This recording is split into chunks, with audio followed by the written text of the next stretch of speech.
Hello everyone, welcome to another episode of By the Numbers. I don't know, we're on 68. It's not 69 yet, is it? Or would I have to do a funny intro if there was? Yeah, it is 68. Good, excellent. The joke is obviously every episode is 69, Richard. Yeah, that is true. Just sucking each other off. That's all we do, right? Don't ever disagree or anything. No, never. There definitely weren't all those episodes where you were just like, right, G2's lost again. First half an hour's about that, in depth. Like, obviously. It's because people aren't aware, Richard. I don't know if you've noticed this. You must as a journalist. Like, people do love to set up this really bizarre straw man where in order to be someone who has like bold opinions, can call out, other people in the scene, is a journalist, they, for some mad reason, which quite frankly, as someone who is autistic, I will categorize it as borderline autistic behavior. They seem to think that in order to call out things you don't like, you must also call out things clearly that you do like, but in some way that, because they might not like it, that's being fair. Like, they actually seem to think, for example, right, that if like I have some player who I don't know at all, but I dislike what he did, then I have to just like call you out on every single thing you say that I disagree with in any context, as though that would be appropriate behavior for the two different mediums, Well, on top of that as well, I mean, let's never forget that we are very often considered to be one entity. I think, like as if we're some sort of CS:GO analyst Borg. Like whenever I see a thread about you, which by the way, seen a few over the past few days, I always am in there being discussed as well over things that couldn't have anything less to do with me. And they'll always almost be the makes same you think names. these people are somewhat obsessed because, what would the relevance be? If we're such bad guys, you wouldn't need, like, I don't go, that thing about Saddam was, well, Gaddafi, what he was doing, it's like, well, no, I can just own Saddam, right? I don't need to bring up Gaddafi as well. What would the relevance be, Well, exactly. I mean, I like how you did compare us to two horrible dictators. In people's minds, that's what we're built up to be. Oh, of course, yeah. I mean, you can guarantee every thread there will be the inevitable Trump comparison. That's my favourite. Thing is, in a way, though, what I actually like, Richard, is in some mad sense, the Trump comparison does end up being some sort of delicious respite because it brings me out of the like tragedy of what a fucked up piece of shit community I'm a part of, and it actually lets me have a little chuckle because obviously I can't ever take that serious. Like, not least because I obviously don't agree with them that like Trump is literally Hitler. So, in a mad sense, the fact that they give such an extreme example just brings me out of it, just for a little bit of a breather. Well, look, I've said it, man. I fucking, you're right. It's the same names, it's the same people, the obsessive stuff. But honestly, it's just weird now. And I know you said you're part of a fucked up community. I mean, still, I'll take CS over pretty much any other group of mentally ill people on the internet. Like having dealt with the FGC, which you haven't. Having dealt with a lot of fandoms that are just beyond a fucking joke. Sure. The CS community ain't all that bad. I mean, sure, well, obviously. Here's the distinction I think I'd make is like, as a totality, I'd agree. Like, for example, I don't care what the obsessive people on Reddit think. Like, they actually have no relevance to the parts of my like real work. Like, the real work tends to get received fairly well.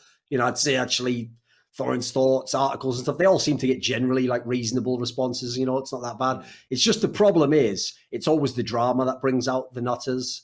And it's true on the drama, they do just swarm like motherfuckers and just, it's the same old rabble rousing you've always seen before, I kind of think that's a social media problem. I mean, again, it is in a way. Yeah, like at the end of the day, right, you've got like fandoms, which by definition are a collection of irrational people, very often.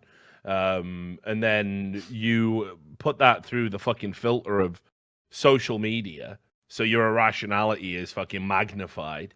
And then even different types of social media. For example, Reddit is literally the equivalent of feeding a rat some cheese for making its way through the maze with the upvote downvote system. Like, a lot of people who use Reddit probably don't realize how conditioned they are. But I guarantee you that a lot of these people you see in these threads, they know that if they get there early and say something that's karma baiting, not even necessarily something that they believe, it'll somehow make them feel validated. Like, I never understand. And when you see absolute serial losers like Gallo Boob, who like pride themselves on being like, I have the most karma. It's like, what is your life? Like, what is the absolute car crash that is your life? It's hideous. Like, it's hideous. And a lot of people, I mean, I remember, that other lunatic, Radiant Sun, lying about how because he's got so much karma on CS:GO, people have offered me thousands to make Reddit posts. It's like, none of this is real, mate. You're obviously very disturbed, and none of this really sort of helps, does it? You know what I mean? Like the way everything works, and yeah. I mean, at the end of the day, look, it's just something I've learned to fucking drown out and just get used to at this point. Sure. You come at me on Twitter, I'll fucking light you up, metaphorically, obviously. But if I can't even reply on Reddit because I'm not allowed a Reddit account. Sure. So, you just let that wash over you. It's just like, you just read it. Oh, by the way, you'd appreciate this, though, along those lines, because obviously I generally have the same approach. Like, for anyone who doesn't know, I'm absolutely transparent with this.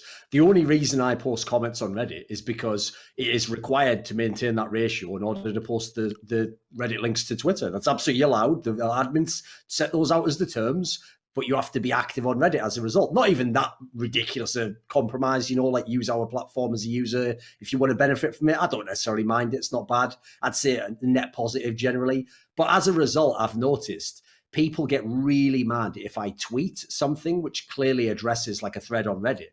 And the reason why they get mad is because they're like, he just tweets it so he doesn't have to like talk to us here on Reddit. It's like, yeah, I wonder why. I wouldn't want to talk to people when even as you were addressing me, you would downvote me and then you would upvote the stupidest reply to me, attempting to dunk on me, which actually, funnily enough, in line with the way that fucking Slasher used that, would almost certainly be like some mad low-hanging fruit, like not in any way clever rebuttal, like it's not like it'd be some great comment. Because here's the funny thing, if anyone ever comes up with actually a really good line, I can actually appreciate it, even if it wrecks me. Like, I'll give you a good example. Yeah. There was a guy where there was a thread. I can't remember what the sentiment of the thread was, but a guy's sort of witty comment was like, "Here comes the esports hysterian," which is actually pretty funny. Actually, that's not a bad. If you're going to paint it that way, that's pretty clever way to do it. So I give props to that. But unsurprisingly, might be a rebranding in order. Maybe that's not bad. That from him. Yeah. It's not bad.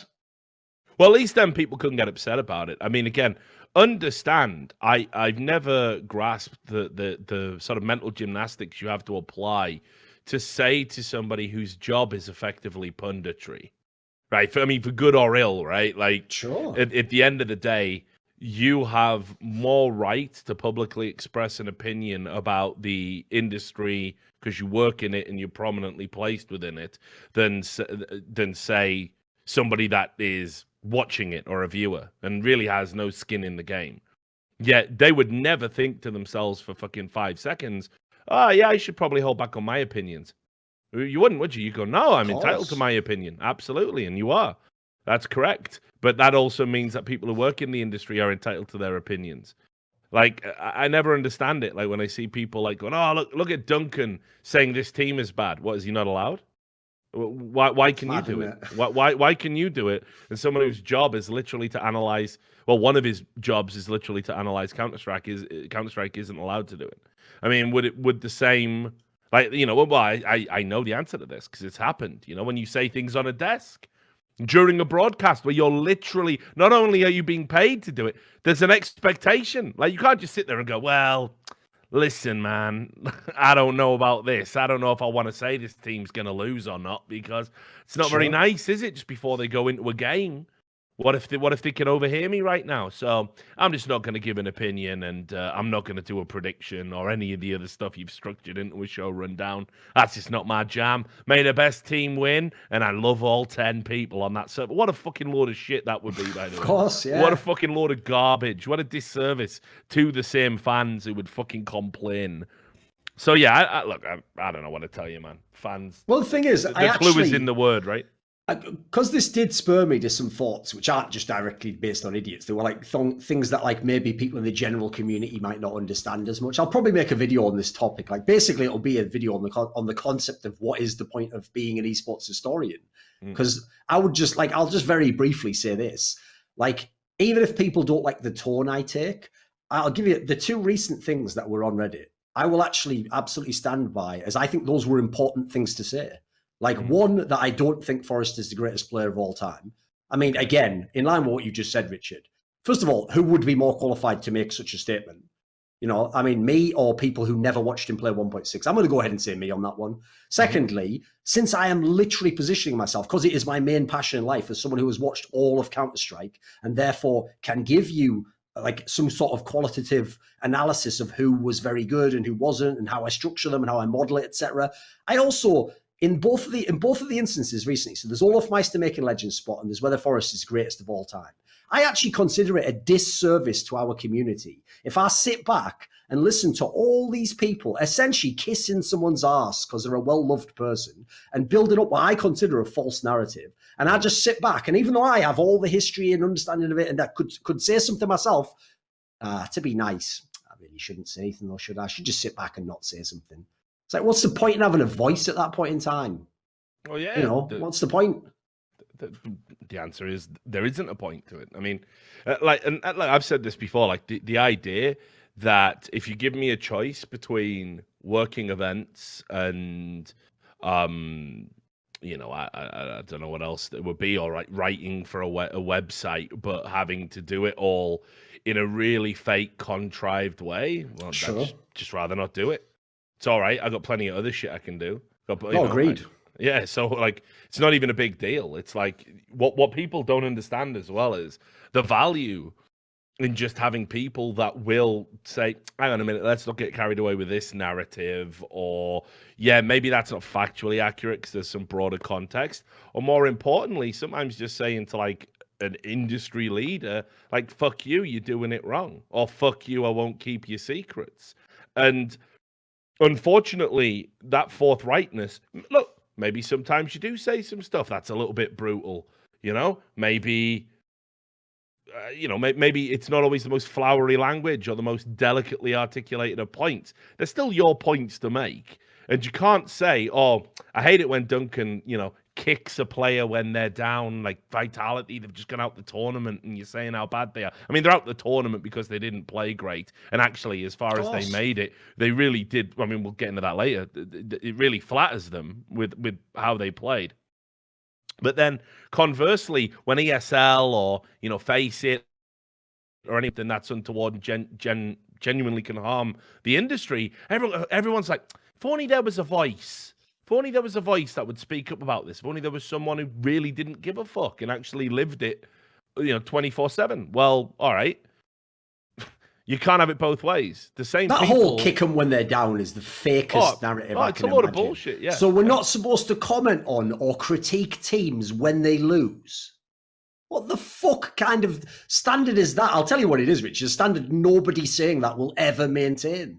Ever. Like, do you want me to pull up threads when I've been fired and we'll see whether anyone was kicking me when I'm down? What do you think? Oh, yeah. I mean not to mention as well, I mean, like the actual threats and abuse and everything else. I keep in mind, there's still a large portion of fans who think that me and you conspired to sort of end KNG's career and place absolutely zero responsibility on him whatsoever for what he said, what he did. And obviously we're all still waiting for the fucking lawsuit to manifest. Because it ain't never coming. But that's what you're dealing with. That's just what you're dealing with. And it's like, listen, at the end of the day, increasingly, I'm like cocooning it off. I'm cutting off parts of access that would have ordinarily been there because everyone's just fucking unreasonable. So it starts with events, but I mean, I got 5 emails in my fucking inbox from like students and, could I interview you for my thesis? Nah, fuck off, waste of time. I'll tell you exactly why, because that's the type of shit I used to do. And sometimes it was a wind up, or sometimes there was no such thing. It was just somebody who wanted to talk to me. Yeah. And now, honestly, like, listen, there's an element where you start punching a clock. Because everyone just treats like what you're doing like shit. So you go, right, I'm going to do it for me and only me. And that's unfortunately the right mindset, and a mindset that I think everyone gets to on a long enough time scale because the community kick the shit out of everybody consistently. It's like being in a war. You will end up jaded if you're in it long enough. Of course. There's nobody coming out of it like, this is brilliant. Oh, but everything worked out great for me and I love it. No, everyone will get jaded. Like, the saddest thing is there's times where I think I even made a tweet like this a few months back where I was like, you know what, I'll make more of a concerted effort to like clarify my points if I feel they've been misunderstood. I've changed my mind on that. I've actually gone back 100%. I'm never going to waste my time clarifying it. Because what I've realized is people expect you to clarify it, even as they've willfully misinterpreted it, and then plan to then misinterpret what you've just said. And then if you ever get what you say to the level of communication where they actually start to understand the point, they then just move the goalposts to like telling you never actually meant that, and you've now changed what you were saying. So it's like you're just actively signing up to have your time wasted. Now, the reason I made that post in the first place is I was hoping, obviously, to signal to the people who are like reasonable actors. Like, if you ask me a reasonable question, I'll respond and tell you I'll clarify what I'm saying. I have to tell you, those people almost don't exist. I'm not exaggerating. I can barely find people like that in these threads. So it's reaching the point where it's just not worth reading the replies. I might as well still just do the tweet, just not read the replies. Yeah. Diminishing returns like a motherfucker. Yeah, Joe Rogan talks about it, and he says, it's, what is it, the tweet and walk or something, he says. You just tweet it and then mute it immediately and just ignore. And that's the state you really have to get to. Interacting with people is a fool's errand. You quickly realize that, like, especially online, like in person, I bet I could talk to 99%, but they just become a mob when it's online. They just become morons. If somebody calls you a cunt and you block them, they go, look, you can't handle criticism. I mean, everybody, like, they just create a set of rules so you cannot ever emerge victorious. Honestly, you've just got to be like, right, this is my community, these are my fans, and this is what I'm doing it for, and everyone else can fucking lick my ass.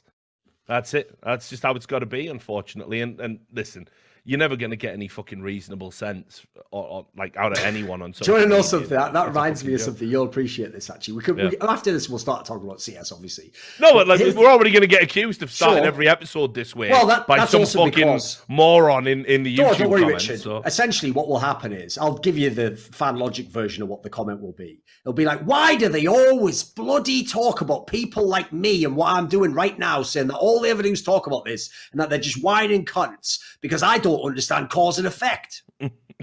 There'll be that comment, obviously. Like, a lot of that was in square brackets, obviously. But no, here's the ridiculous thing: is you'll just appreciate this, right? So when you said like you've got to have your own community, well, obviously I have my own community, Richard. I have my patrons. I have this Illuminati, right? I even gave them like a sick little name, like we're in a gang, And this is something people won't know who aren't my patrons. I even made a thing where I asked them to do a poll, like, do you guys actually want privately, basically just within the patrons, should we discuss my work here? Like, if you want to ask me questions or you want to say like a follow-up concept, we'll discuss it. And then the concept is, it'll filter out all the morons. Like, everyone who's willing to contribute, hopefully is a reasonable person, will have these great discussions. And what's great is they all voted, yes, we want to do this. So I made it one of my tiers. As long as you donate $5 or more, you can comment on any of my work on the Patreon page. And the idea is if you see your comment, I'll respond. I'll say what I think. Well, the problem is, right, it almost never happens because the sort of people who are my fans, Richard, must just be too similar to me. So they don't give a fuck about commenting. They just watch the video and then go on with their life. Like, so as a result, I am actually scrolling my own community, like, anyone, and then they're just like, nah, I'm all right, thanks. It's ridiculous, isn't it? That's so I have my community. It's just a community that's with what binds us together, like Bill Hicks style, is like we're a community of people who don't like to be in a community of people. So problem solved, right? Well, yeah. Also, by the way, since we do take it in turns to trigger each other, there was an article in The Guardian basically decrying Bill Hicks as a misogynist and a relic of a bygone era, like one of the most progressive comedians of all time, because of the imagery of things like Goat Boy. I'll be sure to link it to you so you can be as repulsed. They interviewed somebody I've never even heard of who claims he's a stand-up comedian. Of course. I even Googled his name and couldn't find anything. I think he's done one Edinburgh Fringe. So anyway, I'll send that to you. But yeah, let's talk about Counter-Strike. I love Counter-Strike, and let's start with some news stories about Counter-Strike, and then we'll get into the major talk, because there's some big, heavy-hitting teams that have been announced. Perhaps most notably, we have this new international team where your waifu existence has ended up because he officially left G2, and he started a team which I don't know what to say about it. It does look like someone just randomly generated an international team of players who aren't on good teams now. It's mental, isn't it? There's no rhyme or reason whatsoever to this makeup, is there? No. So it's Draken, obviously the former NIP player. Hampus, formerly of Red Reserve, was the in-game leader there. Scream, Headshot Machine, and Existence, and HS, formerly of Optic Just Gaming. throw him in there randomly. Yeah. It's like at the end they were like, we just need a fifth player. Is there a fifth? Remember that guy HS? Oh, vaguely. Yeah, he's in the team now. There you go. So yeah, this is the team that's come together. They're currently looking for an official sponsorship, I understand. I have no idea who it could be, although, I mean, TSM seems suddenly desperate to get into Counter-Strike. Did you see, by the way, that comment, though? I think it was from Draken. There was a comment where he just did a tweet. Maybe he was trolling, I don't know, where it just said something, because they'd nicknamed the team as a placeholder name, Uruguay.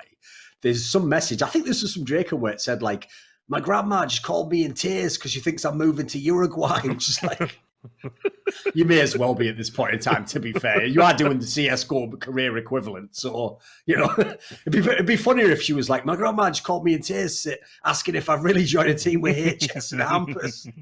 That would be a better meme, obviously. Well, I'm sure with Inspect Element, somebody can make that meme for us. Yeah, there we go. But I mean, I don't really know what to make of this, because first of all, Existence, you know, I've said it a billion times, like, he could be coaching. He could be coaching a much, you know, a top 10 team in the world. I think you would probably get an opportunity of that nature. It could be on a desk, honestly. And wouldn't that be a great addition, you know? And Sean Gers isn't available. You could get Existence. His English is good enough. There's no doubt about that. Instead, he's persisting with this idea he can play. He can't. I don't know why he keeps doing it to himself. But then it's like, look, each players, with the exception of Hampus, is basically a problem player, right? They basically have been in teams and it hasn't worked out. Draken, we know, inconsistent AWPing, suspected friction with some of his teammates on his former team that he was in, which was Fnatic, if I remember rightly. Hampus, obviously, Red Reserve just went bust and completely closed down, so not his fault. Scream, I mean, again, think about all of the players that are getting being tried out now and being put into top teams in place of Scream. They're even letting Body stay in G2, for fuck's sake, and he's terrible. So the fact that Scream can't get into any of these teams really should tell you something about how well he's regarded by French players. And then HS, who, if you remember, there was all that weird situation around Optic when he was cut, and there was like those rumors about how he turned up to a boot camp with his girlfriend and stuff like this. Which I'm, sorry to bring it up again, because I know HS watches the show and he didn't like it last time, and he says that was a bit of a misunderstanding. At the end of the day, he was the first one out of a team that was dysfunctional. So when you put all these five together, it's sort of like, I don't know, it's like a Voltron made of shit. I just don't understand like what they're thinking here. I'm with you on some level. Like this team is literally all rejects or people who never were in the first place. So as a result, unlike other teams, there's not even like the one player where you're like, right, I know what I'm going to get out of him. Let's put him over here. Now let's see what else we're working with. It's like everyone is literally like a project that needs to be worked upon. So I will say this, if this team doesn't work, this is probably Existence's last team. I mean, who's going to take a chance on him if this team fails? But at the same time, if this team has any modicum of success, any at all, like if it becomes a competent team, how is anyone going to claim it's not Existence who did it? I mean, look at what the fucking disparate parts you've got. All have been failed pieces. Like, what's mad is someone like Draken, go look up his stats. His stats are actually fucking good. What's bizarre is they just never translated into winning rounds in Counter-Strike. So, like, he's probably the closest you can get to someone who might be a sure thing to deliver something in the team, but then again, has shown an inability to be integrated into teams. So in many ways, at the end of his career, this is actually probably the most difficult project Existence has ever signed himself up for. My problem is if I look at the names on paper here, I would assume we're going to have some sort of a phase type team. We're just going to try and play a loose style, make it just work enough, and then play off individual skill. Well, the problem with that is that is not in any way Existence's philosophy on the game. Like, he'd basically have to completely reinvent his mentality of the game. And I don't really know that these pieces would fit that actually as well as you'd think. Like, if anything, this is a team where with so many flaws, you're probably going to want a very detailed system that attempts to cover people's weaknesses and make like a cohesive concept as to how you're going to play. So I'm with you that it's not a great looking lineup. There's some flashes in there whether you could maybe have something, but I would just bill it as like, this is the ultimate challenge if you're an in-game leader who really thinks that like having the right system makes the team. Yeah. So there's a chance they'll end up getting some sort of sponsorship deal, honestly. I mean, they've got the names to do it. Yeah, we saw that lineup with like fucking Starix and everything and Seized getting, sponsored. So it's entirely possible. And while we're talking about, Counter-Strike players from days gone by, Pronax has created a brand that, he has been with before, Ancient, the Swedish CS team. And basically it's him and Schneider with Robin, who is the player, if I remember rightly, who had his VAC ban overturned, and Kriaz and Pepzor. Now, I will add this. I am contractually obliged to say that Pepe, Pepzor, Borak at just 16 is actually the best prospect that Swedish Counter-Strike has right now, perhaps even more so than Brolan, and everyone really needs to watch out for him. But the rest of the team doesn't impress me much, and actually what came along with it was this AMA, where Pronax was kind of like, I don't know, still sounded... He was going off.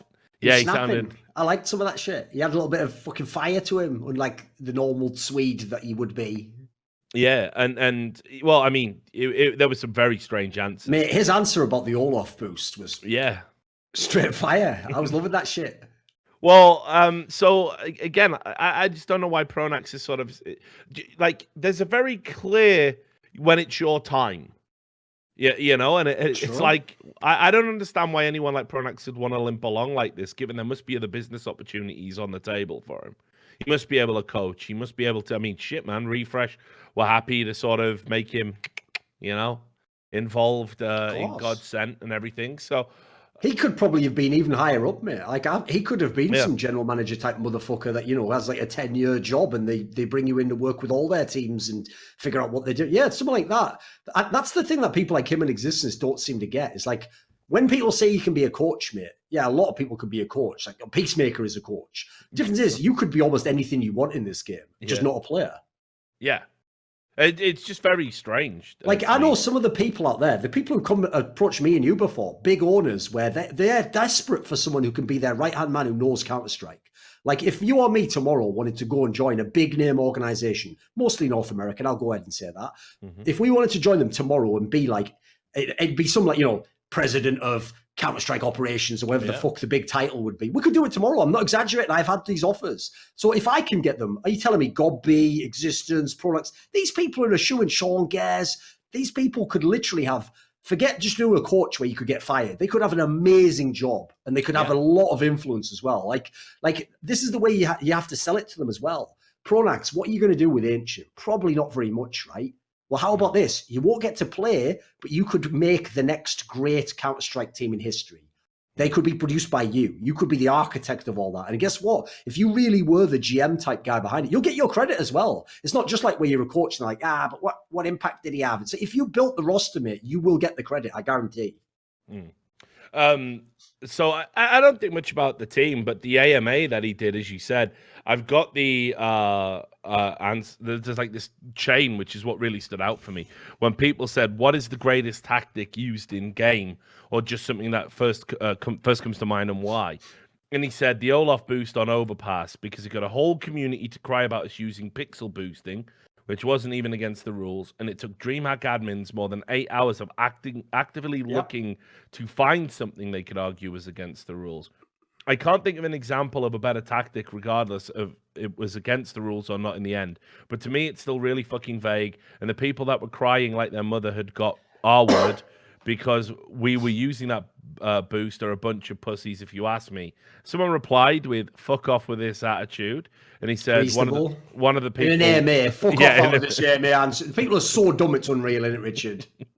As a person who clearly desperately wants him to keep answering. Yeah, and then he goes, Again, no cause and effect. one of the people that cried about the boost, I assume, take my statement with a grain of salt. It's still hitting a nerve in me thinking about that tournament. And then he said, I don't care if you support the boost or not. It's your way of calling out others, which made me mad. And then he said, I have no problem calling out these pussies for what they are. People were literally threatening our lives because of the boost. So I guess it's an interesting perspective. I mean, I don't know if we ever really talked about Boostgate. I don't. I mean, I'm sure we must have, but I don't recall the episode.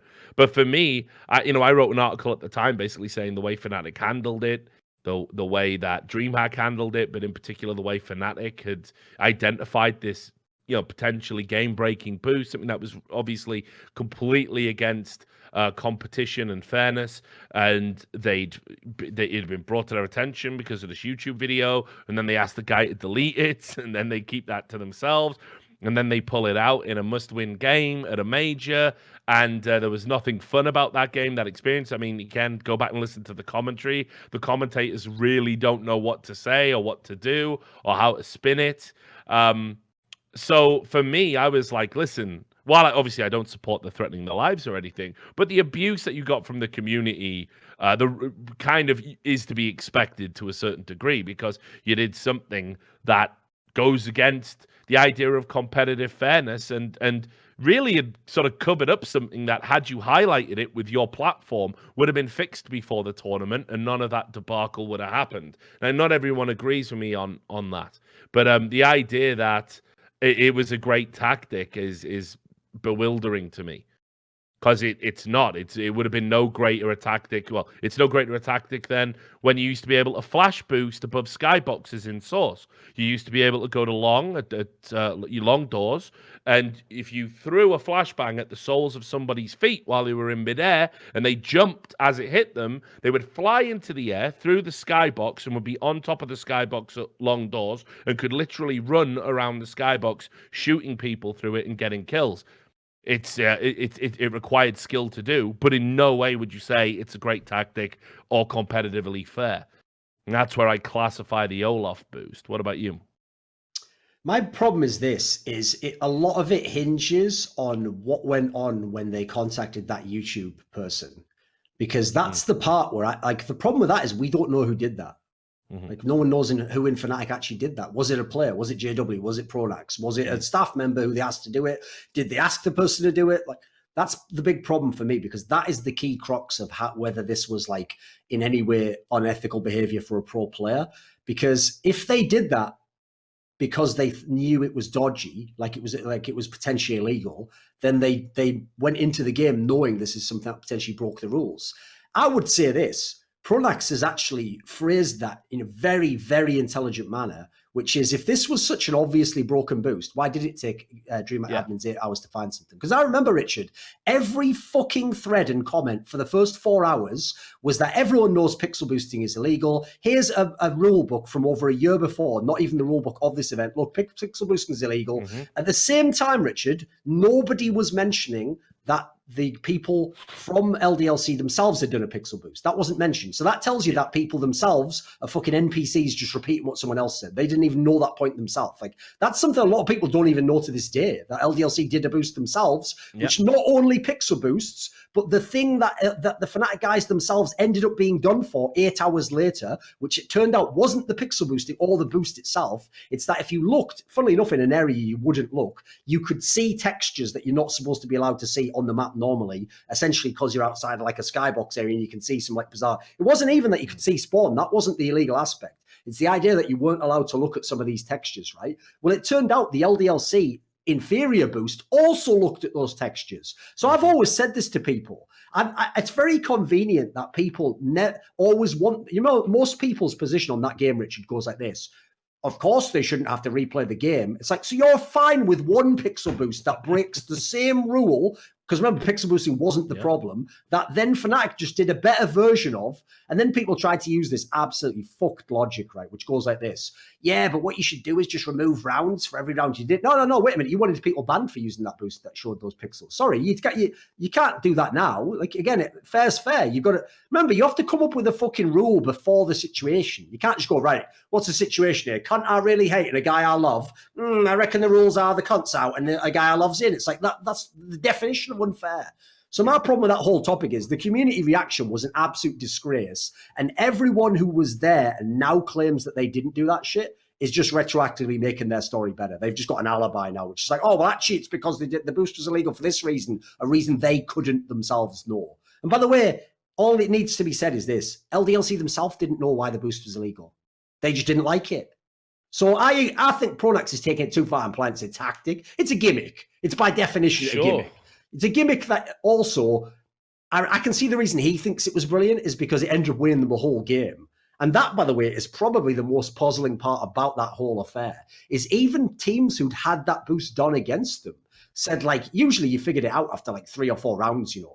What makes the bizarre thing about the LDLC scenario is I don't think they even found Olofmeister until about like 9 rounds into them doing it or something mental. Like it was actually, they were clearly just panicking. Like it just triggered them completely. So I don't know that I'd say it wasn't fun. I thought it was an incredible moment. Like it was blowing my mind. It was so historic, like what was going on. So I'm kind of on the fence on that one. Like I don't think it's as clear cut that it was like the wrong move to do it. Especially as, again, find me a fucking person who thinks it was wrong that Fnatic did that, who also thinks LDLC are pieces of shit, and that LDLC should have told Valve about their boost. I've never found a person, Richard. I've never found a person ever who basically has the same principle and applies it to both teams.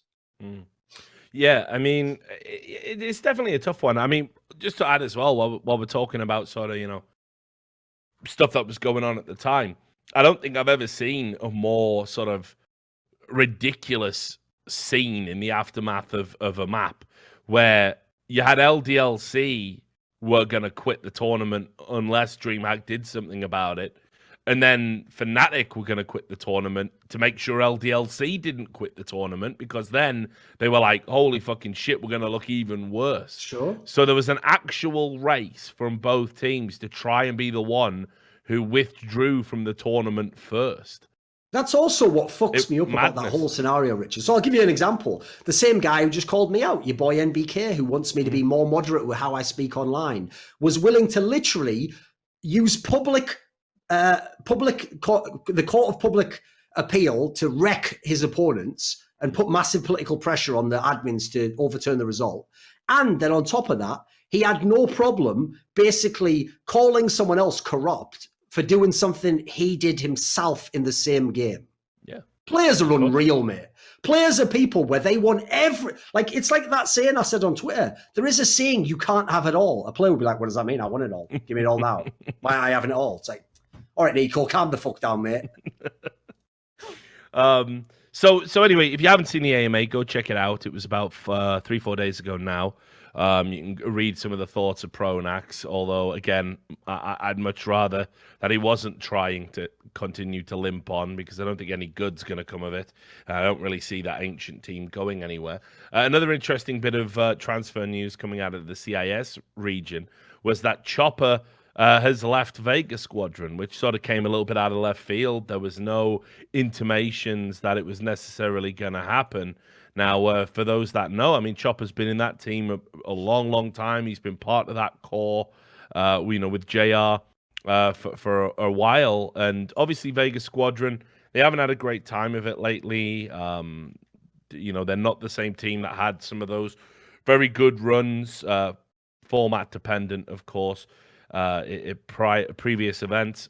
And I think he's looking like he wants to move on to greener pastures. Now, the thing that's upsetting is that I have heard that he was seen practicing with Team Spirit. I don't really know how that just removed 2 players themselves. So which I'll get to next year. So I don't know how that's going to necessarily improve his fortunes. I think Chopper's a very, very good player, and I think he again is somebody that you could sort of put into this CIS conversation about, because I think you can make 2 really good teams from the talent available in the CIS region. Obviously, a lot of it is localized on Na'vi, but I would certainly make some changes there. And I think, if anything, this major is kind of shown as well that actually there's probably a lot more talent than we give credit for in that part of the world.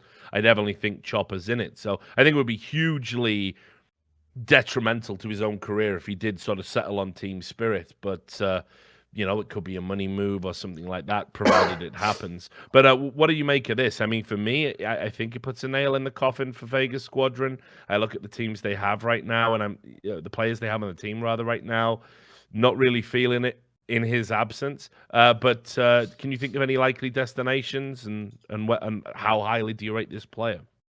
The problem is, as we just pointed out there, the fact that Spirit have then themselves shed 2 players makes it just look far too convenient that he's obviously just going to join that team. So sadly, I would go ahead and guess that's the move, which is depressing because, as you said, someone who had some potential. He was clearly one of the better players in Vegas Squadron. If you look over their whole history, it absolutely wrecks them as a squad because you notice they're never re-upping and adding players everyone thinks are really good. Quite frankly, the CIS region as a whole, it's hilarious that every time I ever mention any team isn't good from the CIS region, people treat it as though I've said no one was ever good from the CIS region and Simple's bad all of a sudden. And the usual overreaction for people who don't know English, because the CIS region themselves have no fucking respect for any of their players except the top players. They don't push for any of these guys to go into Na'vi. They don't say, oh, why the fuck isn't Hobbit being recruited tomorrow by this? They don't give a fuck about these players. They're actually a mega elitist region. And what's bizarre is everyone loves to give Edward and Zeus a fucking million passes. And they never mind the fact that, remember, it's a zero-sum game. There are only so many spots in Na'vi and Gambit and fucking Hellraisers and Flipside and all these. There's only 5 spots per team unless you want to be a bench player. So how are these young players ever supposed to get a chance at the top? What the CIS region is doing now, it's going to take a little bit longer before they fully wreck it like this, but they're doing what Virtus Pro did to the Polish scene, where you never give that talent a chance. And so they just stagnate and they become a tier 2 player forever. Because once you've played 3 years of your life in a tier 2 team, where usually you don't even have proper tactics, and usually you're in a revolving door of teammates, and you don't know what tournaments you go into, and you don't practice properly for them anyway, and you have a billion online qualifier matches, what do you know? That player will never become a really top player. He'll never have the training, the coaching, and the career trajectory to get to the top. So they've killed their own scene in terms of talent. And these sorts of players are the ones where it's how can they not just get a break? Just give them a break. Why is Gambit not getting something like this? Why is, it's just depressing. I find that whole region just depressing. That's because I agree with you, by the way. So if there's one thing I can tell you almost factually will always be the case, is 2 regions I can guarantee you will always have an incredible amount of individual talent will be the USA, North America, and CIS region / Russia. These 2 regions will always produce hundreds of potentially pro-level players. The question is, do they have the system that can bring those players up? Do they have the people that can identify those players? Now, the reason I give the NA as an example is NA's done a notoriously poor job of it as well. They're really terrible at bringing people through, and they also are notoriously bad at recycling the same talent. Hence why people like Semphis will be getting a check to play CS forever, essentially. They've hit some mad threshold of NN Taleb would call Lindy effect, where it's if you haven't been cut now, you're never going to be cut. You will, if your name has that much value, it will always have value. In fact, it only increases in value because in 2 more years, if I'm not going to cut Semphis to get a new guy now who's got talent and is really good at the game, but is unproven now, well, then I'm definitely not going to cut him when he has an extra 2 years of experience and an even bigger name in relative to a guy that has no name. So all you do, unfortunately, is fuck your scene when you take this kind of behavior. Yeah. So yeah, and obviously the players that got cut from Team Spirit were Dima and Davkost, which leaves their team as being Sotvik, Coldy, and Some Die Young. I mean, household names to the man, right? So the prospect, yeah, some do die young. Chopper playing with those guys doesn't really fill me with any sort of deep joy, especially given that there's likely to be some shakeups in the CIS. What are a Vanguard going to do? What are Windstrike going to do? What are Na'vi going to do after this tournament? Surely there has to come a breaking point where Edward and or Zeus are going to be out of that team. So it does seem a little bit premature to kind of be like, oh, I'll just go over to Team Spirit, a team that were hideous at this major just gone.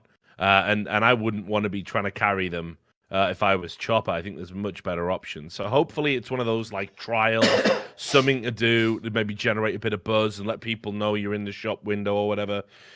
But yeah, that Team Spirit team has a long way to go before I think it's worth talking about. And then just before we get into the major stuff, a little bit of good news in the CS scene, and that is that we are going to get a season 2 of the ESL Grand Slam, which of course is $1 million prize. Basically, how it works is ESL has sort of a recognized tour. Of course, they're all owned by the same parent company now. So if you win, I think, what is it? Is it 8? It's from 8 events. 10, I think.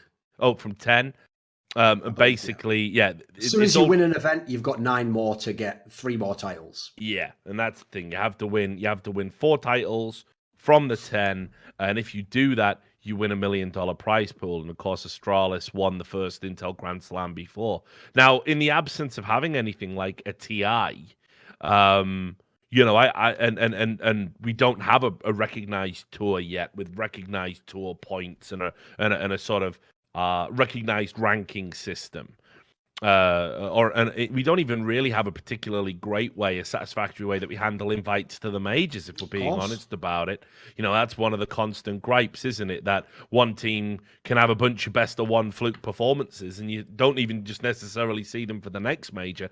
Can sometimes be the next 2. And we're slowly course correcting and getting away from that where flukes, for want of a better word, are over rewarded. But I actually really like the Intel Grand Slam. It's one of those things I think ESL did on the down low, and there was never a great big fanfare about this. They were never given great pats on the back for creating something this cohesive with such a sizable prize pool. No, but nobody was like going, oh, actually, this is a fucking game changer. And I think that's kind of we are a little bit overserved in Counter-Strike. So I'm very happy to see this come back for a second season, because it actually does give a narrative thread to the open. The open circuit. So I don't see how you could have an issue with it, but I don't know if there's anything worth adding to that. I would agree. I think it's a great initiative, addition.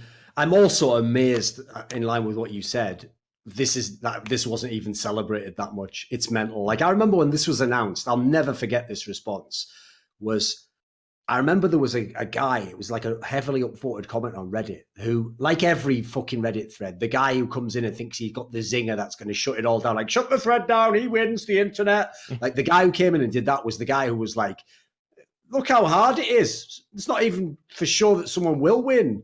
And I think someone even did reply and just go, it's a $3 million. It's not like it's a thing where it's like, oh, you wasted all your time trying to accomplish that. First of all, to accomplish each step is your career as a pro player anyway. You're trying to win the tournaments.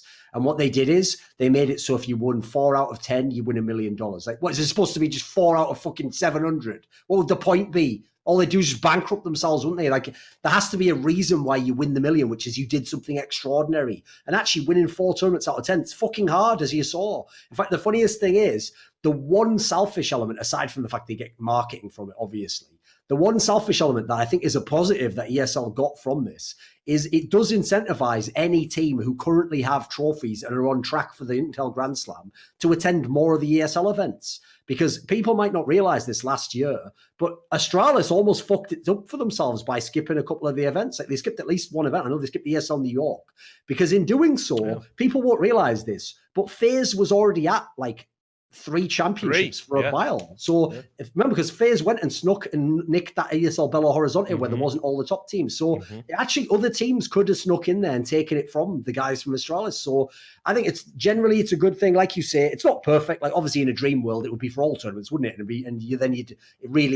would be like, who's the master of the scene? And this would be the like ultimate prize. Can't blame ESL. Why the fuck am I going to give the Grand Slam for you winning someone else's tournament? Like, at the moment, it just makes perfect sense where it's at. And I agree. I can't really see any negatives with it.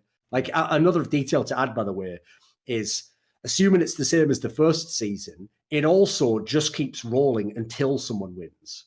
So if you fail your chance when you have the 3, well, as long as you have one tournament still in the ranks, you can keep going, and it just the 10 keeps going until someone does get it. So that's a pretty amazing initiative that you're getting $1 million.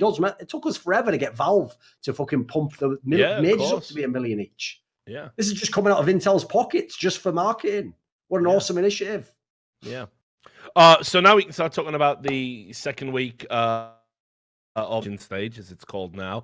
We'll talk about some of the storylines that sort of came out of that, rather than break it down in, get really into the minutiae of it. We'll talk broad strokes here because, I imagine most people have been watching the No Majors Club if they're here on this channel, which has been our sort of secondary stream where we watch the games and we shoot the shit while the match is kind of on in the background. Big stories that come out of it. I mean, immediately for me, I think I ended a broadcast with "fuck NRG."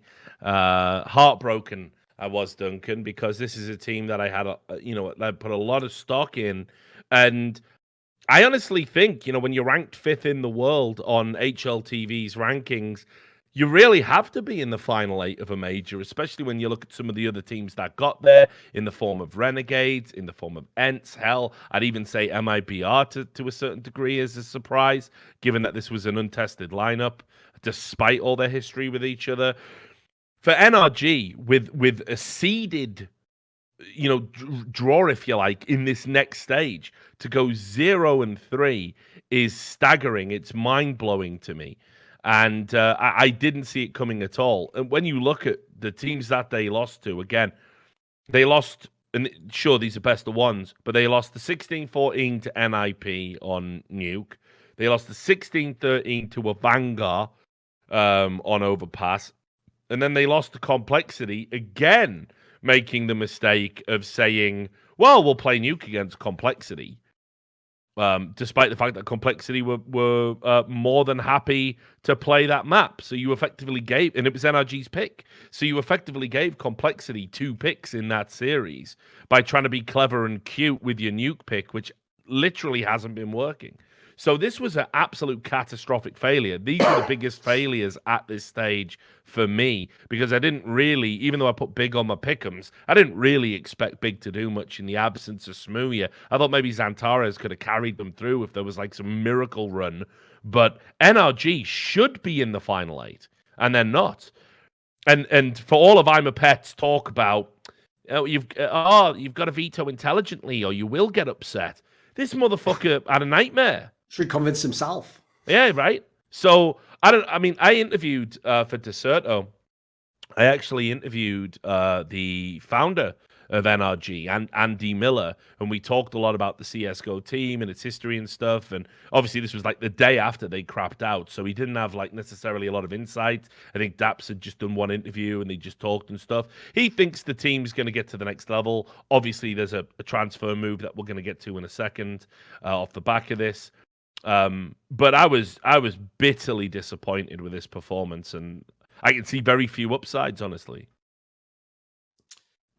Let me think how to say this. Right. Obviously, part of the problem with any hyperbolic statement is part of what makes hyperbolic statements is that in the moment, you don't have access to all the information in the world. So you just go with your gut feeling. So even though I have the gut feeling, if I went and looked, there must be some examples of where teams really shit the bed at the major. Like I can obviously think of a lot of the existence teams. There would be a great example, think about how many times he bombed majors where he was one of the favorites in his group. But in the context of this particular format, where NRG is one of the better seeds, therefore they have an advantage in every matchup they are getting. The ELO that is removed for losing games still means that they will be a high seed. And at the end, you have to play a best of 3 anyway to lose the tournament. For them to lose every map in this phase and go out last place with all those advantages, that might be the worst, in context, the worst performance in the history of the majors. Yep. Like I'm trying to think, because even when I think, for example, of the PGL Krakow where FaZe went 0-3, that was Swiss system. That was the randomized Swiss system. Mm-hmm. You couldn't even know the opponent you were going to play. There was no best of 3 to get you out of it at the end. Remember, the great thing about a best of 3 is you can even completely fuck up the first map if you're the big favorite, and you have time. You have the gap between the maps. You have more playing time to get into it. You're going to have a map of your own choice at some point in time. If you can't wake up at some point during that process, you are just fucking terrible on that particular day. And if you look at this entire performance here, it's unacceptable. Like the only sort of out I'll give NRG, there's two I'll give them. One is that within the context of the format, they still did bizarrely manage to get slightly harder matchups than you probably would think. Like if you realize they were a high seed, to get an IP, that's actually kind of a bit rough for your first matchup, you know. Get a Vanguard of the bad teams, because the Vanguard was rated pretty lowly. They were one of the best of the bad teams. Like they always had a puncher's chance. Losing complexity is absolutely unacceptable. And for all the reasons you mentioned and more, like it just no. And so the only other factor I'd give them credit for is, fair enough, a lot of them are new to the majors and have never played a major before. But this is exactly why I have never been a heavy supporter of the NRG squad. Because even though they are much better than I ever thought their core would be, they also have really hard hit the fucking ceiling again and again. And they've never been able to properly push that ceiling up to where it should be. Like you said there, they were ranked 5th by HLTV.org. They were one of those rare examples of like a 5th best team who is never going to win a big tournament. Like, you know, there's a lot of 5th place teams and worse that have fluked the tournament win. They were never going to win a tier 1 tournament with all the big teams in the world there. Partly because, like, this is the reason I always called them a mini Team Liquid. Like, they could get to a certain level and they had a good map pool and they had some good players, but they were even worse than Team Liquid because they would choke against even worse squads. They would have a bizarre tournament that was shit out of nowhere, like Team Liquid, but even worse so. Like, they could lose to a team that's the 20th best team. So, all in all, I think actually, bearing in mind we're going to talk about the roster move, perfect time. Win or lose, perfect time, because I've seen enough of this lineup now. They've been together a solid amount of time. They've been to a lot of tournaments. They've now had 2 cracks at majors, and they've fucked them both up in different contexts. I've seen enough to know this team was never going to get to the next level. Like, what I'd say to the Andy Miller guy is, like, well, Andy, why can't every other team in the world get to the next level? Think about it, mate. You're just saying that because you optimistically hope they can get to the next level. Everyone says that about every squad. Like, half the reason why I'm considered an arsehole for saying Vitality is a joke is because apparently every team in the world, if they just work, will improve and get better in the end. It's like I remember there was once a fucking hilarious sketch, right, that one of my favorite comedians, Harry Hill, did, where, you know, he had that puppet he used to have, Stufa, where the whole point was he had that ridiculous voice. They had this whole section, right, where Stufa goes into a hypnotic trance and he attempts to contact the spirit world. And, you know, he's going like, and then eventually he goes, I have a message for you or whatever. And they go, oh, Stufa, what is the message? And he goes, everything going to be okay. Which is like obviously the most fucking ridiculous cliched message that the Afterlife could ever send you. And obviously you could just make that up, couldn't you? That's what every cunt in a fucking CSGO team or related to a CSGO team or who likes a CSGO team believes. They believe, oh, you know what? If we all just keep working really hard, it'll probably all just work out in the end. It's like, where are you all getting your philosophy from? The fucking Disney Channel. Have you actually lived real life? You go out in the streets, you'll be fucking shanked like a dog and roasted before the morning's up. What are you talking about? This is not real life. Your house will be foreclosed upon by a financial institution before your feet touch the ground, sunshine, and you will be nothing but a fucking number on a page that is routinely processed. That is your world. There is no fucking getting better. You're not going to get... Yeah, exactly. I was going to say some more edgy shit, but I just made it... I toned it down a bit for yourself. I was like, I'm preempting the timestamp. That was bad, isn't it? So, yeah, it wasn't bad, was it? So, anyway, you get my point. I should do. Yeah, I think. But look... Bring him again. So there was a few other interesting points to this story. So there was an interview with I'm a Pet, talking about it, right? And you know, keep in mind this is someone who's always sold himself as like this, you know, very cerebral coach. Says he runs a tight ship, and you know there'll be none of that in my locker room and all this stuff. Takes it very seriously. I'd argue a bit too seriously. There was a few things. So first of all, he was talking about how much they practiced, and he tried to explain why they played Nuke. So he says, the question was, your map decision was weird to me because you chose Nuke against Complexity, and they were confident enough to play it against Astralis. Did that ring a bell to you? And he said, we discussed it as a team. we practiced a lot with complexity. Keep this in mind. So they knew kind of all what we wanted to do on every single map except Nuke. We never played Nuke that much before, and we changed a lot of stuff during the 5 days we had after the Challenger stage. If you compare the demos from the 3-0 to that match, you'll see that we didn't play the same at all. And I feel the maps didn't even bite us in the ass. Because as you saw the scores, we were all close and we lost ridiculous rounds. Now, I don't know about that, Chief. I also don't know about the wisdom of you have a practice partner who is at the tournament you're at. There's a potential that you might play them. And then on top of that, you ain't even trying out new stuff. So you're saying you actually used your very real tactics, non-experimental stuff, against a practice partner who's at the major with you. This seems to me like, I don't know, not the kind of thing I'd be doing as a coach. That seems a little bit idiotic. They also talk about how they weren't comfortable on cash, but they tried to sort of add it to their map pool in this 5-day period. And he also said right at the end, he said, we have a sports psychologist that comes with us that we're supposed to use, but we didn't. That's something we are going to try. And then VP Esports said, what, you didn't use him? And then I'm a Pet goes, oh, we did use him, but we should do it more than we should have. We used him 4 or 5 times. And then at the end, you're going to lose. VP Esports said to him, and what are you going to do next time? And I'm a Pet said, what you told me to do and what I'm supposed to do. And then he goes, all right. And what have you done this time? Not what I was supposed to do. And he goes, yeah. And who have you let down? Myself, the school. Is this guy an adult? What the fuck is this interview? Keep in mind, when Imi was... This guy lost the fucking pick ban of his own interview. He's got absolutely roasted, but VP Esports is tearing his ass up. But keep in mind, obviously Imi got cut after one... Yeah, after one tournament. And I think, sure, there might have been some other complexities to it in terms of, his visa process or whatever. But still, this is just, what an absurd interview. And by the way, just as an aside, I can only imagine the nightmare of some American org. Remember, Americans don't know much about the UK. They're just like, yeah, Richard, we're trying to get our coach a visa. We're having a problem. He's from Liverpool. Why? Was there a reason why that would be a problem? What is this about guns? It's like, I could have told you about this, Chief. This could have been on the horizon at some point. Yeah. 3 holes, Anyway, I felt sorry for him. I thought he was fucking given very short shrift.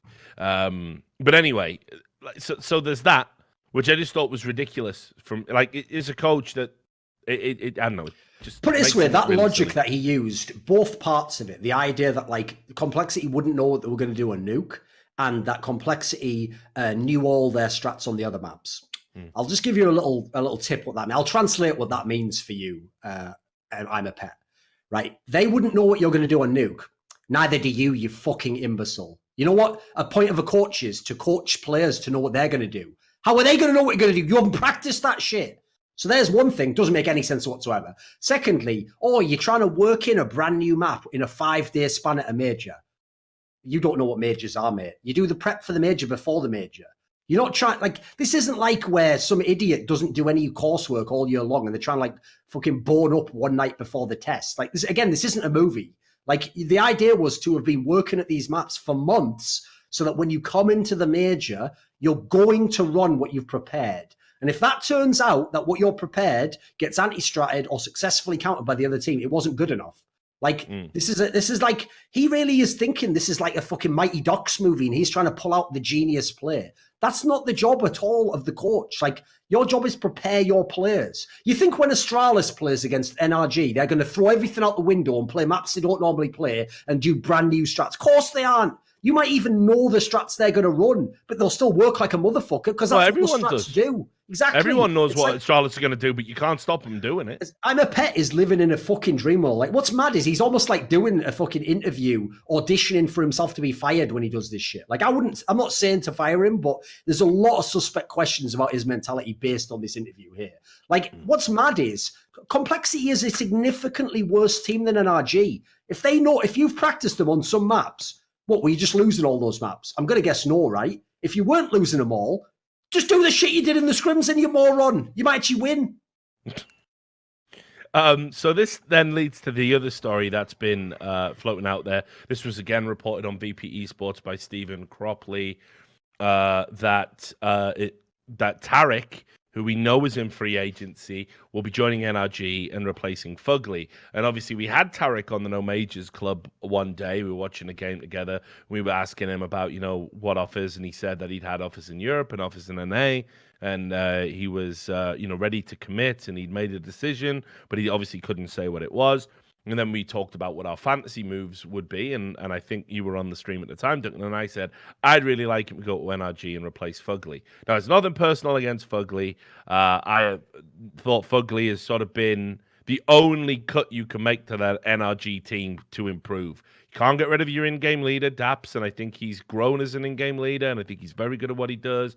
You can't cut Cirque, even though Cirque had a terrible major here. You definitely can't cut Breezy. You definitely can't cut Ethan. So it's Fugly. And Fugly is a bit of a nothing player to me. I understand he's a very good teammate by all accounts, but that doesn't mean anything to me because I don't play with him. I just watch what he does, and I see him make a lot of mistakes and a lot of errors of judgment. I mean, even the final round they lost on Cash against Complexity, Fugly has full HP. He's up in heaven. You've got two lower. It's a 3v1, right? And you've got two low HP, counter terrorists on the site. One with 8, one with 12. Fugly's got to take the onus to peek there and kill the last guy, or at least draw his attention so he can soak up a few bullets while the other two do the work. Instead, Fugly hides, lets the guy walk onto the site, kill both of them, and then he's in the impossible 1v1. You're trying to win a 1v1 from heaven, where you know exactly where you're at. So he makes a lot of errors that I think have high impact mistakes. I think it's always been like that. I don't think his skill ceiling's particularly high, and I'm very excited at the prospect if this move is true. It hasn't been confirmed by the org yet. I think this is exactly the sort of move they need to make to sort of leave this shit behind them and maybe kick on to that next level. Because honestly, Fugly's the only cut you can make. Taric's too good to be in free agency. Even if it was a like for like, I can't think of one thing Taric does that's worse than Fugly doing the same thing.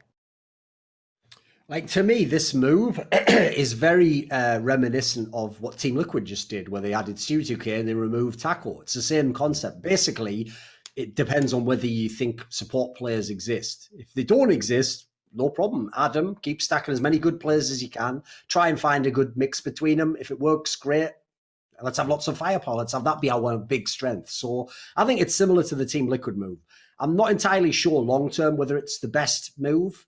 At the same time, for similar reasons with Team Liquid, it's not a terrible gamble. Like, you were kind of plateaued. You were stuck in the same spot. You weren't going to go beyond that. On the Fugly angle, I'm kind of torn because on the one hand, individually he's not a good player. But on the other hand, he does apparently seem like he is a good teammate. And in the game, I thought he did some things that showed some nous. The question is that enough to keep him? Like, that's why I'm kind of torn. Like, this one's easier than the Tackle one because at least Tackle's been in massive finals and performed, etc. So obviously NRG wasn't even getting to that level. So I don't mind it in that sense. If you were going to remove someone, the big problem they had was the player who's performing the worst is Cirque, and he's the AWPer. So that's the big problem. If like Ethan was playing as badly as Cirque was, there's a world in which you could maybe cut him. I don't know. Depends. Obviously, people are going to be pretty reticent to actually cut any young talent at the moment because the last thing you want is the guy goes to the rival team and in a year from now he's banging heads off on that team. So I will say for NRG, it's a very, very tough question who they cut. In terms of who they add, seems like something of a slam dunk. I know he looked really bad on MIBR, but quite frankly, everyone looked really bad on MIBR, even coldzera to some degree in the context of that team. And actually, even though I put a lot of it on the angle of like, well, it makes perfect sense that people with radically different cultures and languages wouldn't be able to communicate, I was gaslit the whole year by MIBR and their players that it wasn't a problem, right up until they themselves saw it clearly was a problem and changed players. So just the usual world where I feel like I can't remember which of the Soviet gulags I'm in, but hopefully I get moved to the slightly better one next year. So that was actually a thing apparently in them as well. Yeah. From the uranium mines to the salt mine. Exactly. Yeah. For good behavior, if I accept the gaslighting enough, maybe they will indeed allow me to go. So my whole angle on that one is I generally like the move. Like, for me, the whole point of this move is, let's say this lineup doesn't work. Well, Taric's probably not the player you're kicking.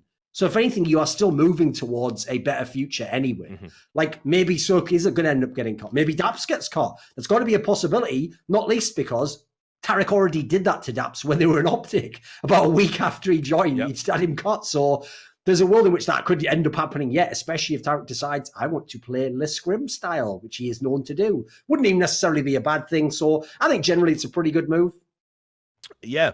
Well, we can move on to the next topic. I'm sure you're going to have lots to say about this. I think G2, definitely worth talking about. One question. Yeah. Question, though. There was some drama attached to this move.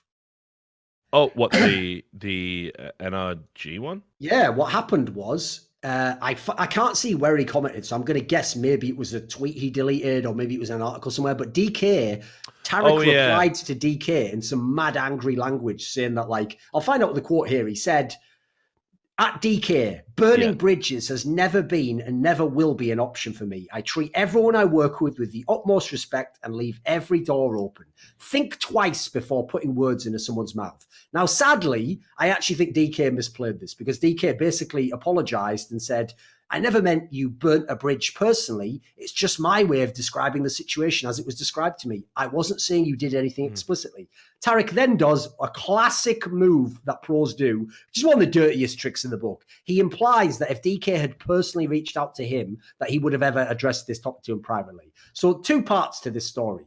One, the angle that like DK put those words in Tarek's mouth. Definitely didn't. As far as I can tell, DK said that Tarek's probably burned his bridges, with, for example, a team like Cloud9. Bearing in mind, there is a tweet on record of Jack Etienne saying that Tarek and Stewie abandoned Cloud9. That is an entirely reasonable statement. Secondly, even as punditry, it's pretty reasonable analysis that I would go ahead and guess Cloud9 will not be in any sort of a fucking rush to pick up Stewie 2K or Tarek again. So I would say that classifies that as a burned bridge. Then there's the angle of Tarek being like, why don't you reach out to me? That is such a rat move, Tarek, because I know so many pros. I can't say you necessarily, but so many pros and teams where if I message them now, like, fuck, they'll reply to me. But if I publicly say it all, of course they'll say that's what they would have done. It's like that little cunt from Virtus Pro, that CEO guy who was like, why are you not contacting me? It's like, yeah, because you never would fucking reply, would you? You say that after the fact as a dirty little gimmick trick. So it's like, then there's the final aspect of the part where he sort of like backed down on it. It's like, mate, I know, listen, you're never going to be doing anything but swimming up against the stream when you go against a pro player.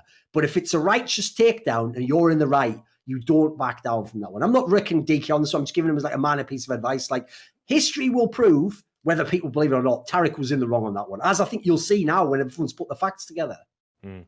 Yeah, it sort of passed me by, that one, honestly. I saw the thread and then didn't read it because I've been busy with other stuff. And then, as you said, I think Tarek deleted the tweet. I almost kind of feel that's an acknowledgement in and of itself, probably, because again, I think no, it was DK. Tarek still. Oh, DK deleted it. Yeah. All right, okay. I think he did. I don't know where DK said the original comment. Well, it seems. I mean, again, look. The idea that if someone like Jack, who's always played things very diplomatically, is going to call it an abandonment, I'm pretty sure he's pissed off about it. It's like I said in my article, mate. I did an article about this, about Stewie 2K. Again, you can't have it all. You can't win a major, then say, fuck y'all, I don't believe you can win, but simultaneously on the way out the door, I'll gaslight you that you are going to win and I can't wait to see you win without me. A totally illogical fucking statement. And by the way, you know that new contract I just signed for more money? Fuck that. I want to go elsewhere where the team's better. Do all of that. And at the end, you turn to everyone and go, by the way, I don't want to hear a fucking peep from any of you about why I'm leaving and if there's anything dodgy about it. Oh, there you go. DK's in the chat. How entitled are these guys? DK says it was just a Reddit comment that triggered the whole thing, so it wasn't actually reasonable. A tweet. So as usual, yeah, my bad, DK. I forgot us journalists aren't allowed to have opinions or post anywhere, and that pro players of all people are now our fucking arbiters and keepers. Like, here's the sad thing. As a person, no problems whatsoever with Tarek. I've always thought he's a very cool guy. I've actually found generally he's not someone who's been triggered by things people tend to say. So I'm not entirely sure why this one's triggered him so much. But this is like a rare example where someone, as far as I can tell, is a cool guy. I think it's just taken completely the wrong tack on it, in my opinion. Who knows? Maybe it's something to do with, I mean, fuck knows. I mean, it could be something to do with maybe this NRG move isn't righteous and any sort of speculation of that nature could be impinging on something else, right? I mean, and that's why it just hit him in a soft spot, and that's why he got triggered, maybe. Okay. So I don't know. I mean, you know me, like I'm never gonna justify the pro player bullshit against journalists. It was a throwaway comment on Reddit, but I'm sure 99 times out of 100, if he maybe wasn't in the process of making a move, which again we don't know if it is NRG or not yet, probably wouldn't have triggered him at all. Honestly, would have gone over his head. So that's an interesting thing to keep an eye on. But G2. That's what we'll talk about now. They're out of the major, thank fuck. Unfortunately, though, Duncan, for all of us, it's weird that's the one team everyone's allowed to say shit from France. Weird, that, isn't it? Yeah, it's interesting. Kenny S, I believe, on Instagram said something about how proud he was of the team. It was the usual bullshit platitudes. Yeah. I'll read it to you. I've got it in front of me because Kenny S has a pretty lit Instagram, 290,000 followers. So he says, we fell short at the major. My first thoughts about it is that myself and my team made great progress in a really short time. That's not true, Kenny. Lots of positives out of the heartbreaking loss. That's also not true, Kenny. Doesn't matter what people can say or think about us. We truly learned so much since the beginning of the year. It's been 2 months. During these weeks of the tournament. Resilience during every match we played. Didn't see a lot of that myself. We are all going in the same direction for the same goal. Trying to be amazing. He's right about that. He is absolutely right about that one. You've got to give him that, Rich. Yeah, you're right. They're all going in the same way. Who support us on a daily basis. I'm the first disappointed when I'm struggling or when we lose, but we are giving our hearts and souls to follow the path we took recently. I feel better with myself. The passion is real, and I believe in myself and in my team. And there you have it. And of course, loads of people went, we love you, Kenny. G2 is the best. And of course, G2 isn't the best. G2's horrible. Let me nice tell positive you reinforcement, though, of some bullshit. Yeah, why not, right? Let me tell you what I saw. So first of all, I saw a team that when Shox and Kenny S couldn't deliver and couldn't perform to the level we know they can, which honestly happens less and less these days. There were maps here where Kenny S went off and rolled back the years and looked almost like the player he was on Titan, but never when it counted. For example, the Ents game, the must-win best of 3 that eventually put them out of the tournament. Body is fucking awful. I mean, like his decision making, like when the guy gets his aim in and he gets warmed up, he can frag, but his movement, his utility usage, his decision making, like when to peek, when not to, everybody was watching the stream could see that themselves. Body was really bad. Jax, who was the best performer against Ents, still, you cannot put all your hopes on a 26-year-old. I'd call him a journeyman would be generous because he hasn't even journeyed that much. I know. Right? So the only positive that I saw coming out of this was, well, there was 2. First was Lucky actually looks like somebody that might have a career in the future if molded by people around him. And 2, that surely by going out of the tournament at this stage in this manner to the teams you lost to at this major, it's the kick up the arse you all need to get your shit together and realize that this roster cannot work, especially with Shox as an in-game leader. And just as a reminder, right, about the matches that they lost in the entirety at this major. So even going back to the first week, right, they lost to They lost to Ents again in the main qualifier. They had that 16-14 against Vegas Squadron. They lost to a Vanguard. They beat the worst Fnatic I've ever seen, but they dropped a map. They were able to overcome Tai Lu, but dropped a map. They lost to Na'Vi. They had some hit or miss fucking rounds against Big. That could have gone either way. They lost to MIBR, and then they got 2-0'd and lost again to Ents. I thought G2 were meant to be a top 10 team in the world that aspired to be the best. If that set of results in isolation doesn't tell you how far away from that goal you actually are with this 5, I don't know what will. And trust me, I know we all want the fucking Mighty Ducks moment. I know we all want it. Jason Lake was huffing that shit for years. right? We all want the Mighty Ducks moment of bringing in a group of players and everyone thinks they're bad and we all work hard together. Do you know how rarely that happens in Counter-Strike? I could probably count how many times it's happened in the history of every version of Counter-Strike on one hand. And it's not good enough for G2 to be cruising by on that shit. You need to cut body, cut jacks immediately, and maybe have a look and see if there's anything else out there. I don't think there is. I think, they dropped fucking Mixwell, for fuck's sake. He would have done a job on this team. They were so unbelievably bad. And Shox is a terrible in-game leader. He was taking the AWP off Kenny S again. It's like, I don't know what happens to Shox when he's on these failing teams, but he literally turns into Happy. He turns into a baiting, one-dimensional, when it comes to tactics, AWP-stealing noob. It's fucking ridiculous. The Shox that works is the Shox that only has to think about popping heads. And if he's the guy steering the ship, you're hitting rocks, motherfucker, every time. Yeah, okay, here's where we'll start on this one.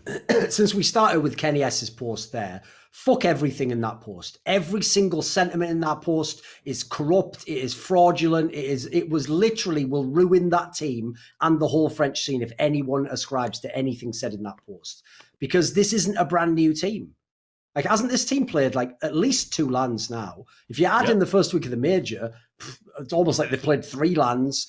Obviously, they had the LAN where they had to play. I think it was maybe DreamHack Winter where they had to play with Existence and Smiths again, because it was maybe that was EPR I'm thinking of. They had one where I know they had to bring the old LAN back together. So it's not like this is the first ever LAN. If this was the first LAN, I'll give you some breaks. This isn't. This is a LAN that comes after a bunch of LANs, after you've had a boot camp, which everyone was talking about. That's the whole thing Ocelot kept trying to make the one bright spot when you were failing initially, was from the boot camp, the results are much different than we're seeing on LAN. It's everything was based around that, but these are the results. And you can't explain the results away. There's no excuse for the results. The results are the results. The only way you can fix these results is give me some good results soon. And if you can do that, then I'll start to listen to some of your explanation. I don't care about the explanations when you lose it. Everyone has a great reason as to why they're losing. And crucially, it'll always be a reason that can be fixed. Of course. All we need to do is practice more. No, that's wrong. You already had all the practice. You didn't do shit there. We're still working on some synergy and that. Okay, how long is that going to take? This magical term synergy that's just a nebulous term that can just be moved around any way you want it and mean anything. It's just all nonsense. So in terms of the lineup just does not work. This is a lineup where I'll tie this to the Vitality one. The reason why, if you are a fan of these teams, you should hope they fucking bomb all the future tournaments, is we need both of these teams to be willing to make changes, because both of them have the players that each other need, and both of them need to change lineups. So as long as even one of them thinks they are really good, they aren't going to change lineups. This is why one of the most overdue pieces of content I have not produced in my career, because I came up with this observation years ago, was that it takes roughly 3 or 4 LAN tournaments before you know exactly who a team is. And I'm telling you, that's why I need to do the piece of content, because I need to actually track statistical examples of it. But once you've seen the 3 or 4 LANs, you know the best of them, you know the worst of them, you know the everyday level, you know what the strengths are, you know what the weaknesses are, you know the maps that they're going to be suited for, you know the ones that they have potential to grow on, you know the ones they have no potential to grow on. You don't need that much time. It's the same reason why when they audition people for movies, they don't have to see the guy audition every week for a year. They know after an hour if he's got some grain of what they need as an actor. And in the same sense, this team and the Vitality team, I'm calling it already, they're done. They're not ever going to be what they need to be. Because remember, the context you must judge these teams in is the G2 Super Team from 2017. Because as much as everyone loved to shit on that team because they were famously underwhelming in the playoffs by the end, yep, they were fucking night and day, exponentially better than either Vitality or G2 is right now. It's ridiculous how much better they are. And then in terms of the G2 lineup that they have now, everyone who was trying to make it, I know it's fun to try and dunk on me and try and find an area where you think I'm wrong. You're telling me now, anyone out there who criticized the G2 lineup with Existence and Smiths and Body, that was all Existence and it wasn't Smiths and Body being fucking dog shit at Counter-Strike? Well, that wasn't a factor at all, wasn't it, homie? Come on now. Tell me a player, an in-game leader who could have made that lineup work. Because I don't know if there is anyone in the whole world who could have done it. You could have brought Glaive over and he would have been scratching his head. Nobody could have made it work. So that doesn't mean Existence did great and it wasn't his fault. No, many people had a part to play in that. And I've even said, I think it's probably reasonable to have cut Existence after how that lineup went. But the point is, they didn't cut him and then bring in a great solution because as we've discussed on past episodes, they so mismanaged that lineup that by the time they meant to make the changes, there was no one left in the whole scene. They could get no one with name value. And the two players they've got, and as he said about Jax, even when there's some positive signs there, you know what? I'll go ahead and stake my claim to this. If he turns it all around and becomes a really great player, I'll be the first to say on Twitter, well done, you proved me wrong. You did a great job with his career. I'll go ahead and bet it won't happen. Lockie, as you say, what's great about those two players, Richard, is they show you who just checks stats and who actually watches the games. Because Jax actually had pretty decent stats for the tournament. He was looking for like a very good player. Lockie had fairly poor stats, but if you watch how he plays and the fact he's an entry, he's actually a player with some potential. Like he's the one player where if Malik was the guy who brought these players in, you know what, Malik, I'll give you fucking props for that. I'll tip my hat. I would have never guessed that this unknown player would be able to come in and do a job competently. So if we're cutting players, let's keep that guy around. I'll give him 6 more months. Give him a few more tournaments. Let's give him a different in-game leader, someone with actual competence. Because the sad part is, like you say, you keep those 3 players and you put any competent in-game leader in, we're starting to actually go somewhere. We've got a direction. Whereas the angle Kenny S took there of like, we just need to practice more and improve. It's like, what's going to change? What's going to change, mate? Individual form might change. That's about it. And even all these players at an individual peak still shouldn't be a top 10 team in the world. No, definitely not. Well, I can use that to segue into Vitality. Now, slight disagreement ahead. Because I watched him in the first week, and I think your tweet is absolutely accurate at that time. I watched him in the second week. I obviously saw all of their games, I think, actually. And I'll say this. Their games, tactically, they are very poor. Very, very poor. They are Which is what no one wants to hear. Yeah, which is they are very reliant on brute force. I mean, you're watching... It is like watching a throwback to a bygone era. Now, what I will say is, in the second week, the reason they were able to get these wins, they weren't doing anything tactical. It was that this was the week that ZywOo actually got some fucking, real help. And in particular, the person who stood out. Like, week 1, it was MBK. Week 2, Apex comes to the forefront and really starts playing like the Apex we saw again when we talk about that great G2 side, when he was just entry fragging for fun and could just take over a whole map, drop 30, job done. Now, Apex was like that. So him and ZywOo working in tandem in this second week were basically getting them through. I thought Alex had certainly showed some promise, some rounds where he really stood out and looked like a better player than he is. The problem that this team has, the elephant in the room, is basically they are directionless. They run around like a bunch of fucking headless chickens trying to brute force their way into a site. Now, against opposition that's there for the taking, it'll work. And contextually, if you look at the games that they played and the teams that they were able to beat, so they had Big, they had a 16-11 there. I mean, I suppose all told, going into the major, I might have had Big slightly ahead, even without Smooya. Vitality beat them, fair enough. They had a very close game. They lost to Na'Vi, where it went to overtime, double overtime, I think. Great, fine. They had that narrow win over Cloud9. Cloud9 I would characterize as dysfunctional currently at the moment as well. But still, a decent result. It was 16-14, could have gone either way. They actually played Renegades very close, who, within the context of this major, that does mean something. And then, of course, they lost to NIP, who pulled a miracle run out their ass that we'll talk about in a little bit. So they actually, what was interesting about Vitality was the individual level of performance was there. They were actually, if anything, they were punching above their weight. But tactically, they are an awful team to watch. It is literally, we're just relying on our big... In fact, this is a classic French lineup in that sense. ZywOo is Kenny S in Titan. And Apex is like Shux, or Apex is like Apex. It's there's nothing great to watch there. They need an in-game leader. Right now, the sentiment I would be inclined towards is, I don't know who it would be because we know there's not a great plethora of real in-game leaders out there. But, if you could trade up RPK, hate to say it, for somebody that was really tactically astute and could do something with these players, I think Vitality can get to that next level. But right now, their T sides are a shit show. Their CT is flaky on a lot of maps. They have a few where it looks consistent, but like, you know, Inferno being one of them. But right now, I mean, I don't know how anyone could classify Vitality as a good team tactically. Yeah, so, hence why I said, if you like to watch Vitality play, you probably like to watch bad Counter-Strike. You do not enjoy good Counter-Strike. Like, I didn't say if you like to watch ZywOo play. No, I like to watch ZywOo play. In fact, that's the one time I like to watch Vitality. When they're on the CT side and ZywOo isn't playing in a tactic, he just sits at his spot and kills everyone who comes to his site. Love watching that. When they swap to the T side, I'd rather have someone gouge out my eyes with a fucking spoon and piss apple cider vinegar down the holes. Never hitting the fucking sides. Straight into my retina. How do you piss apple cider? I don't leave that in. Don't leave that in. Apple cider vinegar is good. Gets rid of, I don't know, what they call urinary tract infections or something. I don't know. Which you will be considered. I'm not a doctor, but I'm just saying, give it a go. So anyway. Yeah. Maybe see a doctor if you have one of those. By the way, don't rely on apple cider vinegar. So this is the problem, is this whole thing, right? You know what? I'm just going to go ahead and say it. Vitality is a vanity project for NBK to be an in-game leader. Well, guess what? The number one problem in Vitality is their fucking in-game leader is Garbo.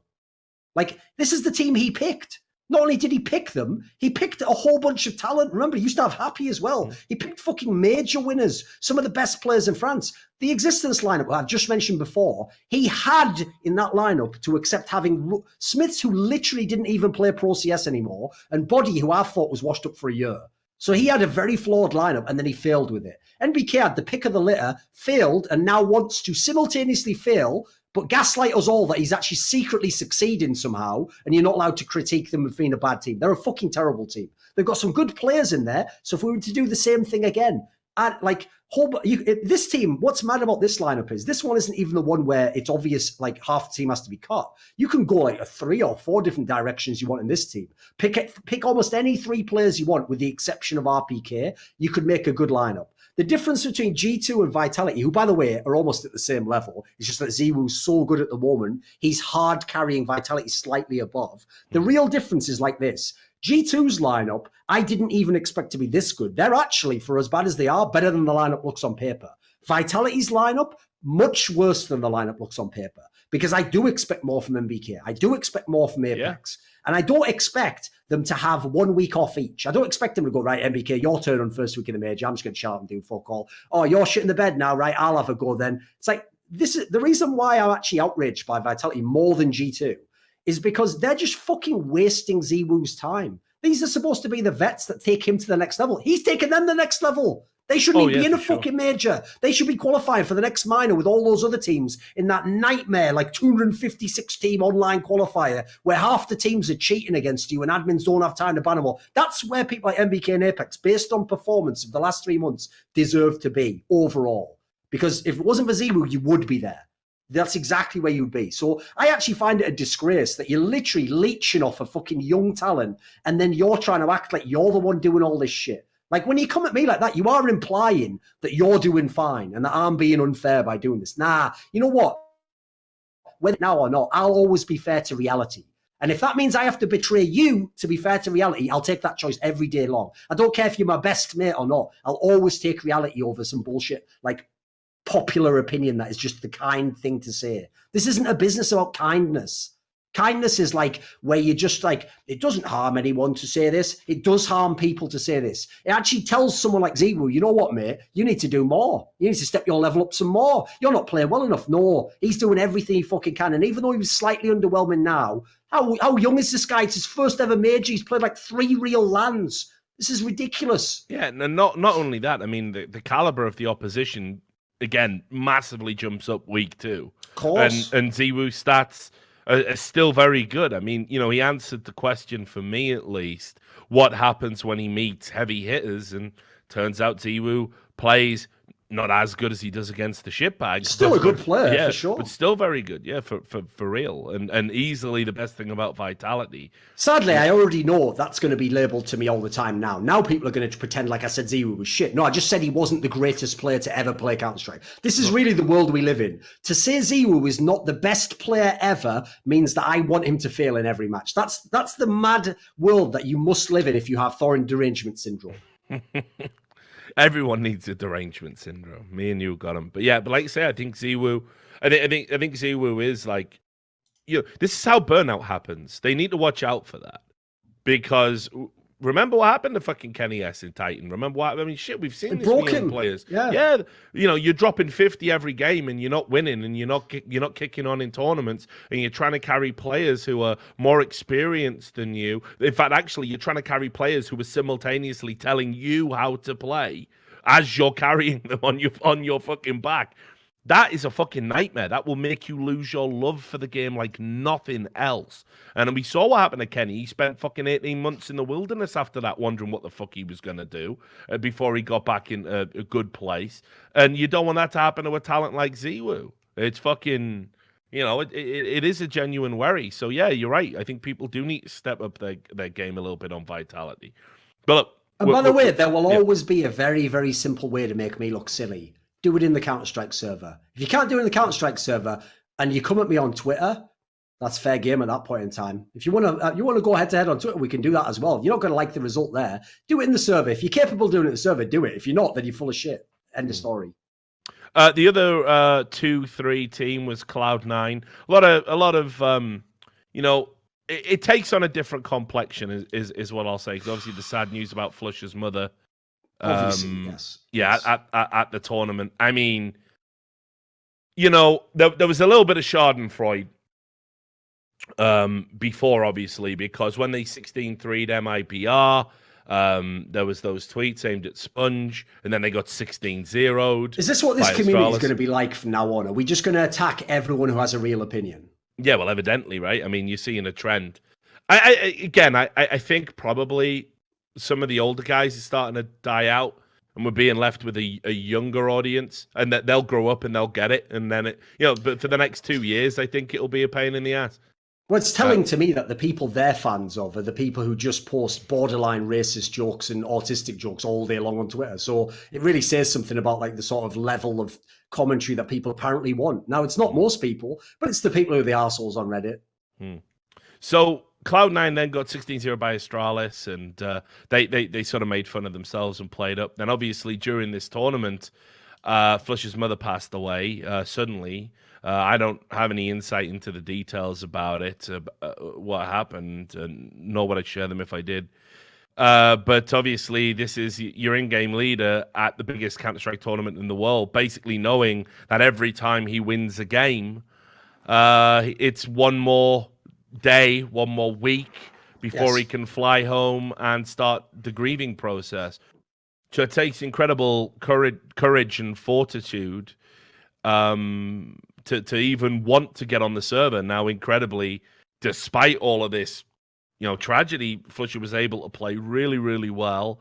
Cloud9, right up until that last series, he actually had really good stats for the tournament. Like he was fucking killing it. Yeah, and obviously, you can forgive him if he'd gone to complete shit and didn't play well under the circumstances.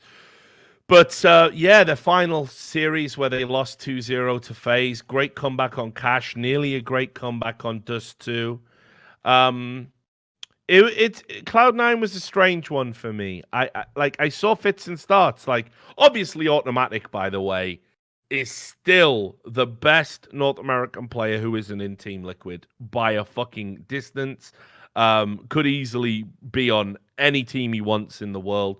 This guy is a god tier talent and proved it. Keep in mind, he's now the primary AWPer in the team. Not a role he's familiar with, not a role he's ever really done in his career, just a role he felt he could do for the team so they didn't have to necessarily go out and get an AWPer. We always talked about how Stewie2K was somebody that could have took over the AWPing duties from Skadoodle. Very rarely did Automatic come into the conversation. Well, he was fucking great, like really, really good as a primary AWPer for Cloud9. Had some amazing clutch moments, the one we were watching on Dust 2, where he kept them in the game to make it a more flattering 16-9.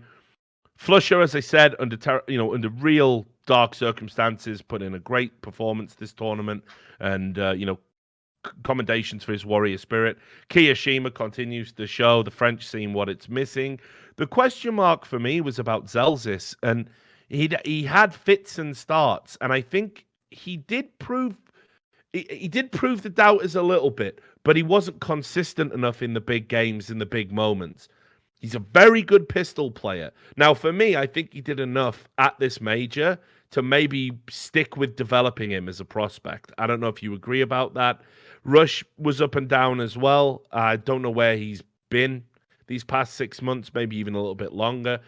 But I thought there were some promising signs there for Cloud9, honestly. I don't think going out at this stage, under the circumstances they went out at, with a rookie at his first major on the roster, I don't think it's as bad as it looks. And they nearly came back and won that first map against FaZe, and maybe it's a very different series, and maybe they sneak through 3-2. What did you make of them? Right, they weren't as good as the Cloud9 at the E-League Invitational, but they also weren't as bad as they looked initially. Like, they looked obviously really terrible when you first got to see them playing. Now they looked obviously like, oh, it's going to be shit. That's why Sponge was absolutely bang on. Like, the context of Sponge's comment was someone saying, like, ha, you're all sleeping on Cloud9. It's like, no one's sleeping on Cloud9, mate. The only people sleeping on Cloud9 are the ones in the fucking dream world where that was a good team. Like, here's what's mad. Think about what I'm about to say in order. So Kiyashima has been actually pretty fucking good in this team. flusha, even with the context of an incredibly tragic situation, what a fucking legendary player. Provided great performance here. Automatic, probably the best player in the team, playing way above the level you'd expect on a fragmented team. Zelzis, okay. I generally don't have much to say about him. Again, I've only seen him at a few tournaments. Rush is just someone who, my take on him is, on good teams he looks good, on bad teams he looks bad. He's never going to carry a bad team. I've just seen that too many times in his career. So in the context that I haven't really even flamed anyone in the team, they're not a good Counter-Strike team. They basically went on individual play because, as I just suggested, they had a bunch of good individuals actually who at the moment, bizarrely, are better than you'd expect together. Like, they really are a bizarre, like, mixture of players that looks like, some fan just put together. But in the server, they've been able to play off each other. So massive props to the players. As a team, though, this was actually probably a best case scenario almost. Like, I don't expect much more than this. I think it would have been a miracle for them to have made top 8. And if they had made top 8, I don't think that would have proven that they were a great team. I think that would have just shown what legendary players they have within their ranks. Like, I'll just say it like this. I normally don't make, like, ridiculously broad stroke comments like this. But if you look at Vitality in Cloud9 and say, how can you say these teams don't have good tactics or aren't a good team? It's like, you don't know Counter-Strike. I'm just going to tell you that right now, straight up. Meanwhile, if you look at North when they had MSL and they were losing, and you say, this team doesn't even have good tactics, you also don't know Counter-Strike. You're just an idiot sat there watching fireworks go off and going, hey, look at the colors. Like, that's you with the kills on the screen. You don't know anything about the game beyond what you're seeing just with your raw eyes alone. You can't think about it. You can't model it. You don't understand the dynamics of the game. And fair enough, you don't have to, but maybe shut the fuck up while the adults are talking. So the final thing I'd say on this Cloud9 team is, the really positive thing is, after seeing all these players play under such tough circumstances and basically semi-pogging it the whole time, with an in-game leader who is like a reluctant one at that, the actual potential, if you can make 1 or 2 roster moves, is huge. Like, this team really could be very good if you could get a solid like, the real irony of this squad, if you look at it, is why isn't this the team like Existence and Screamer joining, or Existence and Draken, then we're starting to cook with gas. Maybe we can go somewhere then. So I do think they have a bright future. It's just, I still say fuck Existence forever. I want that on the record, Duncan. You think that? That's fine. Yeah, I do want him to retire. Luckily, Richard, I learned this a long time ago. I'd take Scream on Cloud9 over Zelzis. Honestly. In the same sense that someone who's an SJW never really wants you to apologize. They just say that as a tactic, and then if you apologize, they wreck you with it. In the same sense, it doesn't matter how many times I tell people that Existence played badly at a tournament. It will always be reported that I only ever think he's the best player ever, and that everything he does is right. So at this point, I'm not going to let that stop me. I'm not going to let that make me, so I'm going to deny it. I'm still going to say the things, but I know it'll have no effect, so fair enough. So the other team that squeaked through and didn't have a great time of it, FaZe. Obviously, we've got to talk about them. I'm glad I very early, into the tournament recanted the statement I made about 3 or 4 episodes of this ago, where I was like, I think FaZe could low-key be a team that makes it to the final. I'm actually amazed they're even in contention to make it to the final by hitting the last 8 teams, because they were fucking diabolical, and they have limped through this tournament. I mean, I said this after they won E-League. I'm like, it's been a while since I've seen a team play that poorly and all over the place and still win a competition. It was almost reminiscent of the NIP Cologne victory in that sense, that there were so many things going wrong, but someone would just make a big play at the right time, or there would just be that little bit of luck that you need, and it would be super close, and they'd be able to get through. The only team I think FaZe have looked truly convincing against at this major was Hellraisers. And Hellraisers got all sorts of problems going on. So, again, let's contextualize it. They beat Hellraisers very comfortably. They lost to Renegades. They lost to Avangar. They were literally staring, going out of the tournament 1 and 3. Then they played Complexity. That game was unbelievable. They gave up the first map, Cash, 16-8. And remember, that is so indicative of how FaZe has gone backwards in the absence of Karrigan, because Cash used to be one of their best maps. I mean, as soon as they started playing it as a wild card to maybe beat Astralis and add something else to them, they were fucking lights out on it, had an unbelievable win rate on it. Then they go to Mirage, they win 16-11, and then Dust 2, they nearly choke. I mean, NiKo went off in the last 8 rounds of that game, where he was literally walking out of mid and just killing people, and they couldn't stop him. It was nothing to do with tactics. Quite the opposite, in fact. And this is a team that has Guardian, Olofmeister, Rain, NiKo, Adren, and you're nearly getting knocked out of the major by fucking Complexity after being something insane like 15-4 up. And you win the last map, 16-14 on Dust 2, a map you should just be able to fucking pug your way through, no problem, with the talent on your roster. This is unbelievably bad. And then obviously they have that game against Cloud9 we just alluded to, where once again they nearly choked, and they had a game where they were again like 13-2 or 12-3 up at half time, and it goes to 16-14. This is such a dysfunctional team. It is mind-blowing to me. And at the heart of it all is your top fragger star player, NiKo, because again, this is like watching a Vitality. The difference are the players have a slightly higher caliber, so they can squeak through against teams that will let them do it. I don't see FaZe going much further in this tournament at all. I think, like you say, I think they've got Na'Vi next. They'll lose that, as loath as I am to say it. I think FaZe has got all kinds of problems, and they have been super disappointing at this event. This is a team where I feel so bad for Janko, because he has accepted the fucking second poison chalice in a row. Yeah, who drinks another poison chalice after the first one?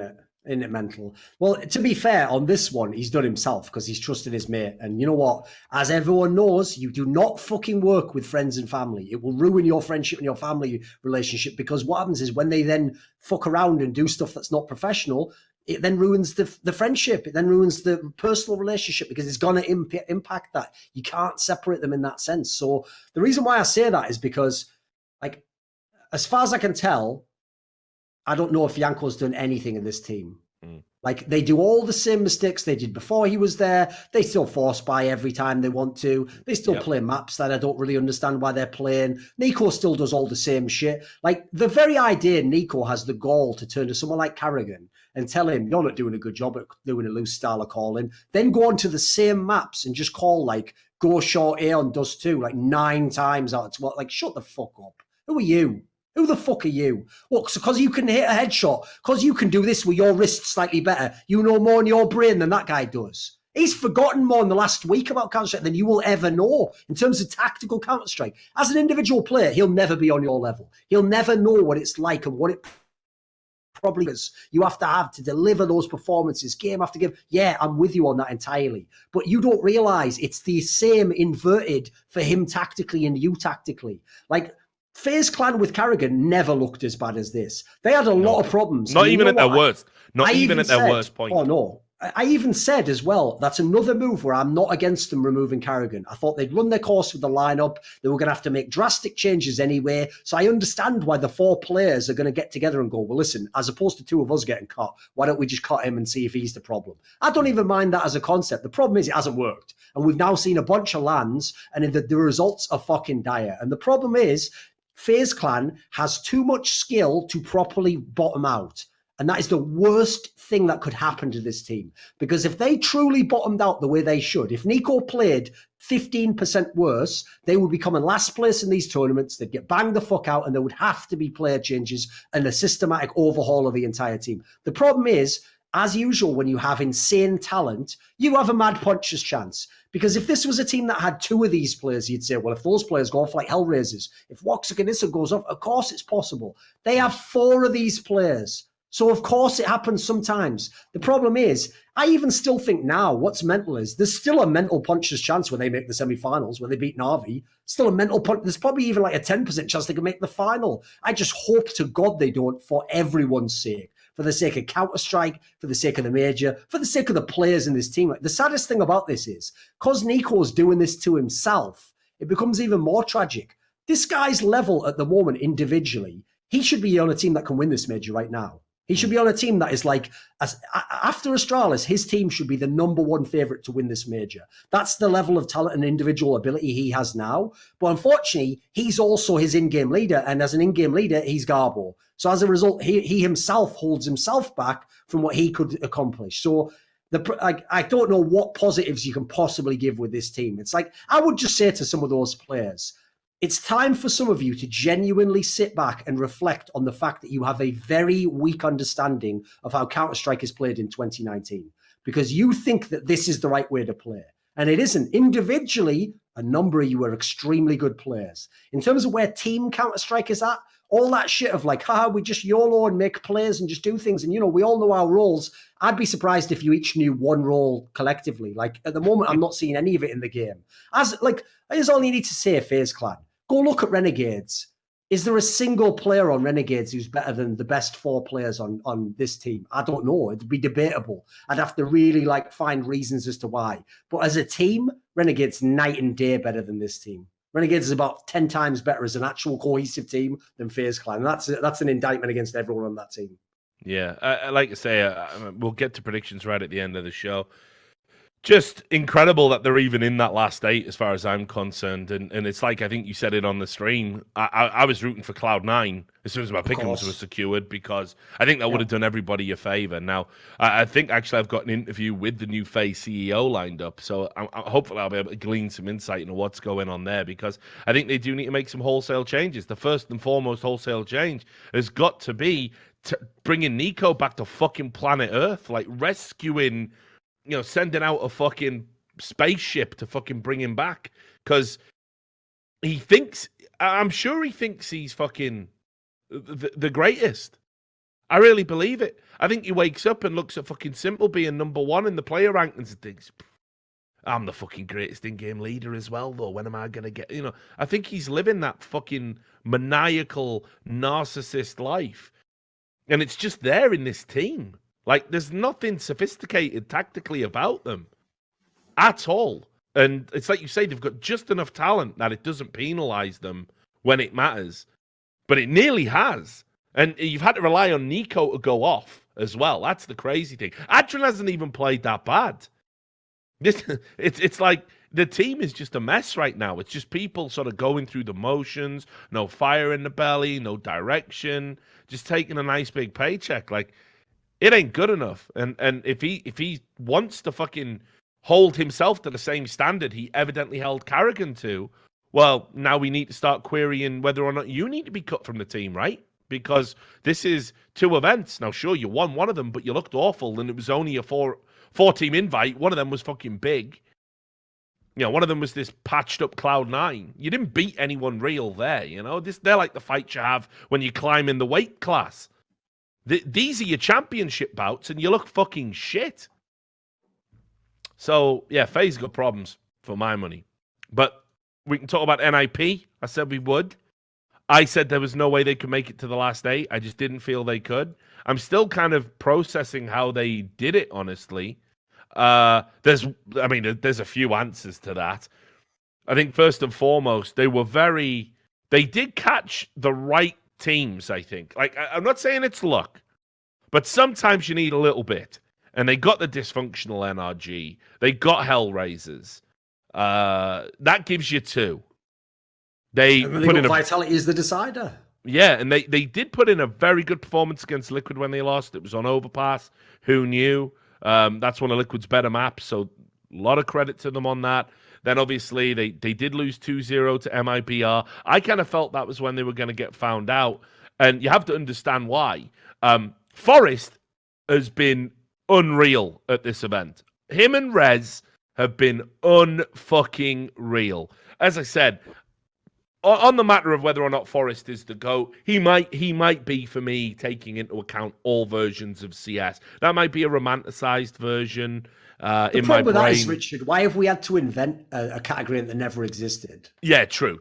I get that. But here's what CS I would say. Is kind of unique in that Okay, sense, but I'll make this point. Okay, here's the problem I have with that logic is... if you're the greatest player of all time, imagine this, right? Imagine I say to someone 10 years from now, right, hop in this time machine. We're going to go and see the greatest player of all time. I take him to any year you choose, right? See this guy here. He's the greatest of all time. All right, let's watch him play. But he's not the best player right now. No, right. But overall he was the best. Well, wait a minute. How could he be the greatest when he was never at any one point in time the best? Well, I in 1.6, I think there was a period, right? It's all debatable, mate. I mean, when he was in that basically, I'll and then towards the end when he was. The analogy is this: Forest in 1.6, Forest and Neo is basically the Messi versus Ronaldo debate. Right, exactly. Yeah. Now, don't worry. Yeah. There's plenty of people will tell you, oh, it's 100% Messi, you moron. What are you, a cretin? You're an imbecile, a moron. You notice they have no ability to actually argue. They just keep insulting you over and over again. So the same way, both of those are legitimate candidates. Same way Maradona and Pele are both legitimate candidates for the greatest player ever. It's more, what do you prefer, basically, right? What is your style you like the best? So, for example, is being the best on the best team and win the most championships, is that the best? In which case, probably you prefer Pele and Messi. If you like players who hard carry, even when they're sometimes not on the best team, you probably prefer Maradona and you prefer Ronaldo. It's really whichever you prefer, right? So I'd give you it in 1.6. Someone could make the case. I don't personally agree, but I don't think it's an illegitimate case. The problem I have is this. In CSGO, he was never the best. I don't know where that whole thing came from. As far as I can tell, it's fans who didn't watch the beginning of CSGO. Yeah, and that's fair. And I guess because of his time on that NIP, 87 and 0 team, really before there was a scene, if we're being honest about it, there was no competition. And NIP were head and shoulders above everyone else for a variety of reasons, not least of all, the people who came in and ran NIP were the first to really commit to salaries, making sure they were at every event. Other orgs couldn't afford that, certainly couldn't afford the salary, let alone sending them to every event going. They secured the big chunk of funding. That, and also from beta, they were in a team together. Yes. So they did have a massive head start, which translated into tournament wins. It doesn't make that period illegitimate, but again, you got to contextualize. It's just the weakest period. You dominate the weakest period. Now, he still dominated impossibly dominantly. Yeah, great. Yeah. But it is the same. Like, the analogy you'd give there is like this. In every sport, there's a team like that. So I know, for example, like hockey's not your sport, but in hockey, the team that did this, right, was in the early days of hockey. There was a Montreal Canadiens team that just won everything for like 10 years or something. Just like in basketball, there was the Celtics that won like 11 titles in 13 years or something mental. Now, these teams are obviously, they have to be considered in the greatest teams of all time. It's just the reason almost nobody will ever say they're the greatest is because everyone says the same logic, which is it's the least developed scene, there was the least good teams, and maybe back then, for example, free agency didn't exist in the same way. You didn't have the same options to make super teams to beat these squads. But the problem I have is this, is I understand why people get excited when a great player who isn't that great anymore has a great game. It's a flashback game. It's a throwback game. I do it myself when one of my favorites. So I'll give you an example. In League of Legends, one of my favorite players is Froggen. Now, he is many years past being close to the best mid laner. But if he has a throwback game, of course, I'm loving it. Here's the difference. I don't then go, see, he's just as good as he ever was, and he never dropped off for a day. That's what people do when they talk about Forrest. Like, they don't even stop and think. If he really was a top 10 player every single year of his career, why would everyone be going ballistic when he has one map where he dominates?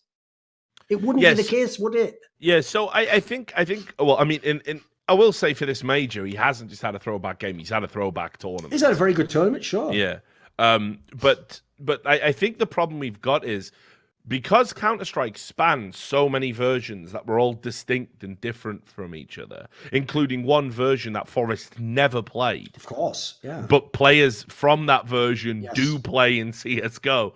Yeah. It is very like the criteria for what makes a GOAT. I don't know. It becomes difficult. I think it's almost about. There's definitely a longevity factor, and there's almost like if you were to look at every year where they were in, say, a top 10 or top 20 player ranking, and then you were to aggregate that compared to everyone else in those rankings over the 20 fucking years Counter-Strike's existed.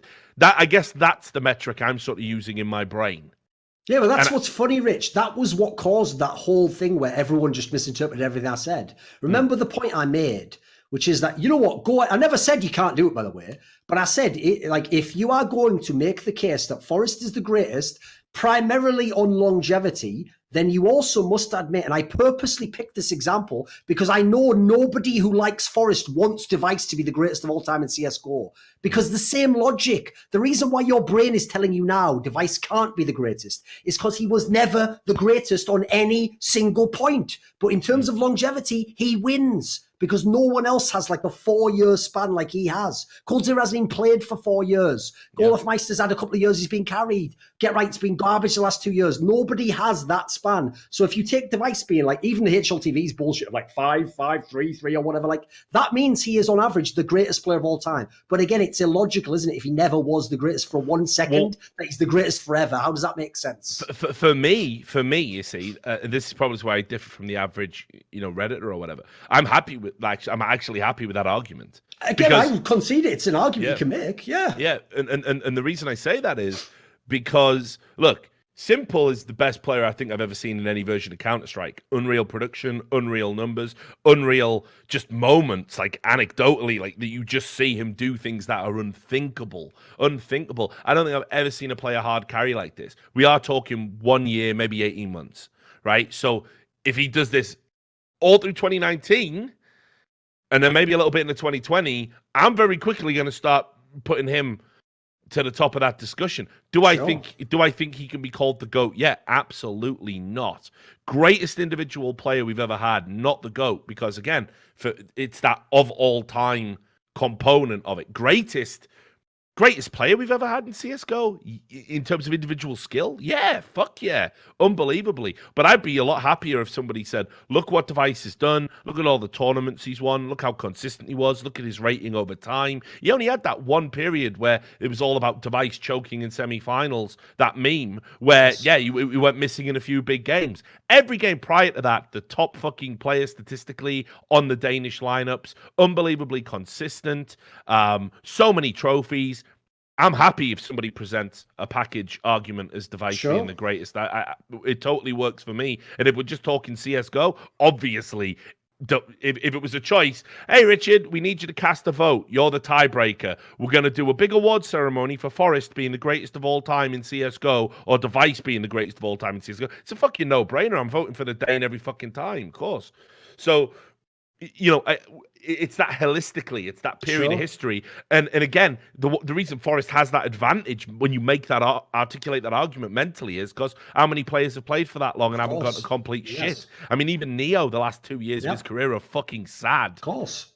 So there's only Forrest who's maintained that unbelievably consistent level. That for me is why I think he's the GOAT. The funny thing is, this whole scenario, since we brought up Bill Hicks earlier, it reminds me of what used to happen to him, which is he actually realized sometimes it doesn't matter if you win. So there was times he was in a room full of people who were all wrong. They didn't know what the fuck they were talking about. They were saying stupid shit. He was reckoning with genius comments. But at the end of the day, he was still in a room with people who nobody was clapping, nobody cared. He got no fanfare. So he might internally have thought, well, I was right there. But that's all he gets the enjoyment of. He'll never, ever get the room to go, you know what, you're right, actually, we're wrong. And that's the problem in this scenario. Because what people don't realize about that thread, Richard, is I tooled all those fucks in that thread. Because my actual comment exposed the absolute rank hypocrisy that they have no standards or criteria how they judge their players, because they just judge them if they like them or not. And they still, at the end, were so dumb that they were arguing on exactly the grounds that would make Device the greatest, that it made Forest the greatest, but then simultaneously didn't agree that that made Device the greatest. And even though on the one hand they're outraged because part of them could tell on some level that I'm saying Forest isn't the greatest, but they thought that I was saying Device is the greatest. That's the level of stupidity we're dealing with here. But at the end of the day, who really wins, right? Not me. Everyone just loses on the most minor level possible. So back to NIP at this major. Forest, like I say, throwback tournament. Rez played his way into my, if I was making a Swedish, all-star team, it wouldn't be an all-star team, that'd be the wrong term for it, but 5 Swedish players, Rez would definitely be there right now. Unfortunately, there is no 5 you can pick that would work because they're really lacking a top-tier AWPer and they're really lacking a top-tier in-game leader. So NIP being able to get through it's a miracle to me. Like you say, I think very fortuitous they got Vitality in that decider. And remember, it went the distance back and forth, 16-7, 16-8, 16-7. They do have one big problem, though, and it's Dennis. And I thought it was quite funny. This is beautiful. This was a chef's kiss. I know where you're going on this one. It's going to be brilliant. Oh, well... I don't know. Do you want to go first, just in case it's not what you think? Mean, Dennis himself came out in a tweet and basically said that he was playing shit, and then he even said in an interview that he was having a lot of problems. Now, this is the same Dennis where when NIP got really good, you remember after the player break, they finally qualified for the minor. They got through the minor. They went to DreamHack Stockholm and finished top 4. And as they were in their moment where everything was going great, I made a tweet. I said, imagine this NIP with Crims instead of Dennis. And Dennis himself responded with like a sad face. And so as you'd expect, everyone went in on my ass, like, oh, what a piece of shit. Like, what a horrible thing to say. Like, wow, how can you say that when the guy just lost the tournament? Wow, we kick a guy when he's down. You're wrong. Give him time. It'll turn around. And yet again, you know what's happened yet again? Just like the MIBR example, I'm not just right. I'm almost 100% right. And exactly in the context I said, but in the end, I'm still wrong because they can say that I'm right unknowingly and just deny that anything I said was right. And then it just turns out it's coincident that 6 months later, he turned out himself to come to the same conclusion I did. Well, but I'm just getting lucky, Rad, just flipping coins all over the place. I mean, the Dennis thing is, again, it's like the reason he was brought into the team was to like sort of be an IGL. That's kind of ridiculous. It's something he didn't want to do, but does. Right? You can't live like that as an in-game leader. If you want to be a pro in Counter-Strike, by the way, if you're somebody who's on the come-up who watches this podcast, start getting to grips with being an in-game leader. I don't care how much of a flashy cunt you are on the server, what your numbers are like. Existence did it. He was a fucking star player. Go back to some of his frag movies. He was a primary AWPer. He was fucking sick in Counter-Strike Source. And he quickly identified, wait a minute, there is this absence of in-game leadership, and I will always have value, after my reflexes have gone, if I can be this guy who understands things tactically and is the guy building the teams and driving the teams. And he completely reinvented himself and went on to be one of the best in-game leaders we had in Source, and then for a brief period of time in CSGO. Go and learn that trade. It's a lot of work. You have to have the right mind for it. It's not going to be for everyone. But right now, we are lacking in-game leaders profoundly across the board. And we've entered this bizarre period of time that's compounding the problem because every organization wants to side with the star player. What's that, Nico? Kick the fucking actual dedicated in-game leader who knows what he's doing and let you run the show. Yeah, why not? Oh, well done, MSL. You've just had an MVP award. Congrats. Yeah, you were open and everything, weren't you? Fucking mental, I know. Yeah, you get out.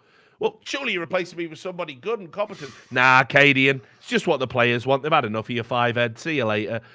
it's a farce, and we're creating a problem that's actually going to give us dog shit Counter-Strike in the future. If we don't resolve it and course correct by 2020, the tournaments we're going to be watching are going to be such a fucking low standard. I'll give you a little tidbit, Richard. I'll give you a little teaser because you'll appreciate this. Right, on the next episode of Counterpoints, which should come out tomorrow because we've already recorded it. Yeah. Right, our guest on it is Valde, and I actually just straight up ask him about MSL basically. And what's great is he even says that like he didn't understand when he played with MSL that he was playing in a system. He only understands it now that he's not playing with MSL. Like now he understands that, like, you know, even if the tactic didn't work, there was a tactic, there was a plan. Yeah. And this might sound like a joke to people, but the reason I bring this up is because obviously Valde is a very fair and a very intelligent player.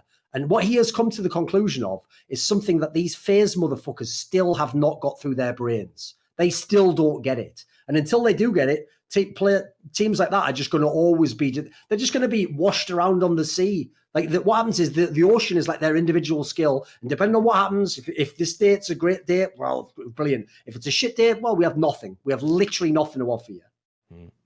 I mean, so, you know, NIP have crept through basically 4v5. And the thing is, in that Vitality series, Dennis actually turned up and played well.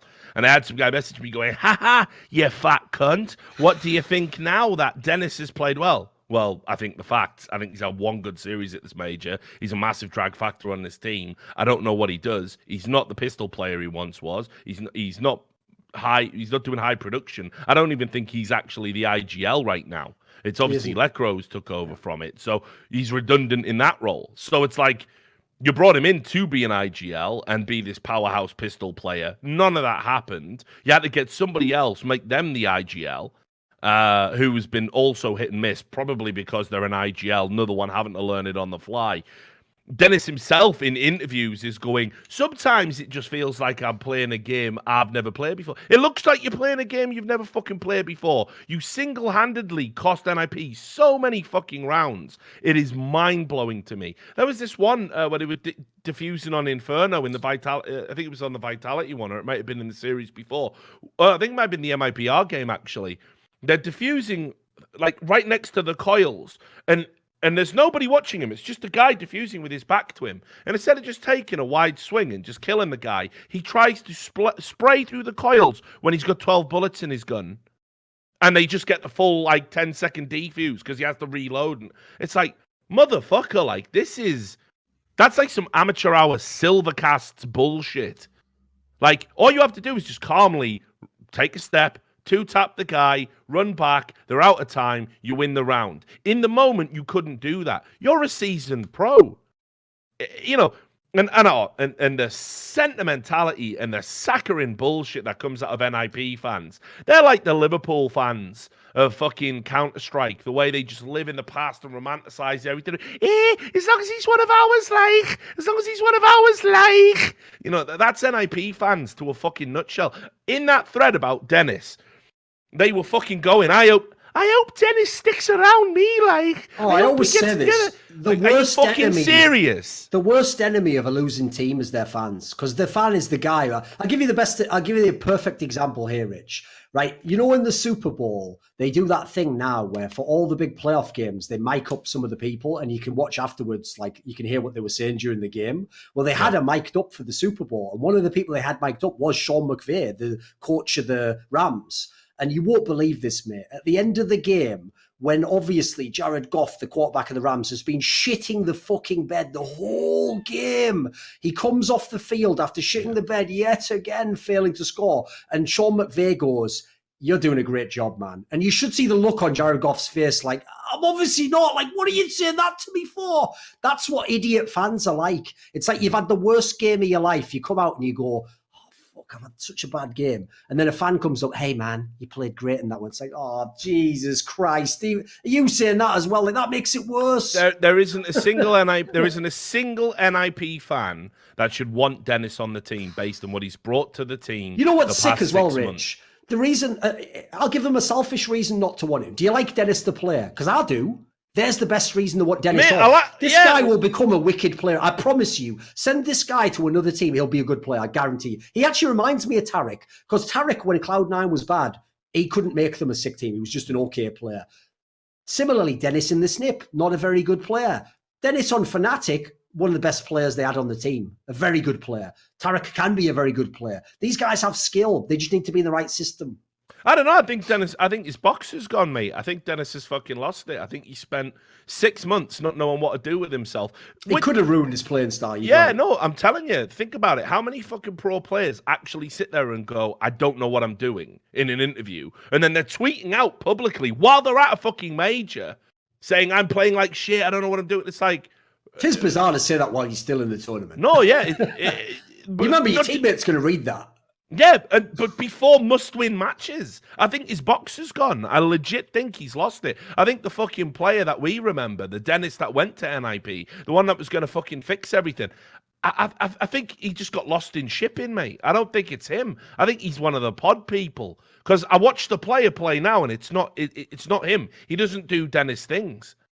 You know, it's mad. It's like the joke. It's like you got fucking the other Dennis, the German Dennis. Like the saddest thing is as well, Richard, is like I know I said this on Counterpoints on the show rather by the numbers is like when this guy joined NIP, I went and I did like a deep dive into his POV demos. I went and I watched a whole bunch of them from beginning to end of different matches.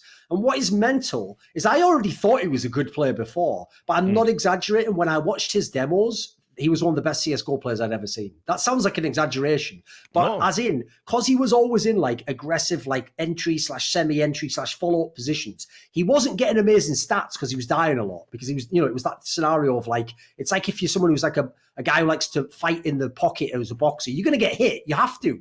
That's what you're giving up to go into that position. But the idea is if you're a sick boxer, you're going to knock them out more often than they'll knock you out. You take your lumps. It's the way you're going to play. So that's what his style was like. And in fact, what impressed me the most was his like intuition for when to push in these aggressive scenarios. That's why I give the analogy to Tarek, was really good. Like most of the times he was right. Like he'd catch a guy turning around as he came around the corner, or he'd come through the smoke at exactly the right time to get the 2 kills when the opponent's thinking like, well, as long as he doesn't come right in a second, I'm fine. I can back. Oh, fuck, he's coming now. Like his actual sense for the game was brilliant. And that's why I'm so worried, because when a player like that loses his way, well, what's his guiding point? Where's the rock that he touches base on? Because like that was obviously what, like he just knew how to play the game. In a sense, he reminds me of the FaZe players in that sense. It's like when you've spent that long being that good, part of you bizarrely thinks it's a static thing and you think, I'm just good. It's like, you aren't, mate. You were good before. Are you good now? If you're not, then I don't care what your name is. Because as we've seen in CSGO and sport, the greatest player of all time, as soon as his game goes, he's shit. It's just the way it is, sadly. So the last story I want to talk, and then we'll do quick predictions and then wrap it up, is Renegades, obviously. Somebody that didn't put a lot of stock in this Renegades lineup when they first came together. Obviously, massively. I still think it's massively cynical the way they get to majors by going through the Asian qualifier. Yes. But there's no doubting this team they've put together is performed unbelievably well. You look at the teams they've beat here, back in the main qualifier where they went 3-0, which I don't think anyone had them pegged to do, bar maybe the most hardcore Renegades fans. They beat a Vanguard, comfortably beat them. They beat NIP. Yeah, it was a close one, but that's a legit result. And then they really manhandled ENCE in a best of 3. They then beat ENCE again. They beat FaZe. They took a map off Astralis, and they beat Vitality in a best of 3. These are all legit results, and these were results that were unthinkable coming into this major. Like, maybe you had Renegades going through. I don't think anyone had them at 3-0, and I don't think a lot of people had them going through, given their records at the major. Then to do it again in the next round and be in that final 8, it is an unreal story. And you've got to give some credit to the new guys who've come in. I think Gratisfaction, hell of a find as an AWPer. Love watching him play. He's aggressive. He's not afraid to fucking take those duels. Jury's still out for Liaz, or Liaz, whichever way it's pronounced. I'm told it's Liaz. He's had, in terms of stats, he doesn't look great. But actually, he's had some very big clutches. He does a lot for his team in terms of utility and rotations and making the map smaller by standing in places so he can gain info and stuff like that.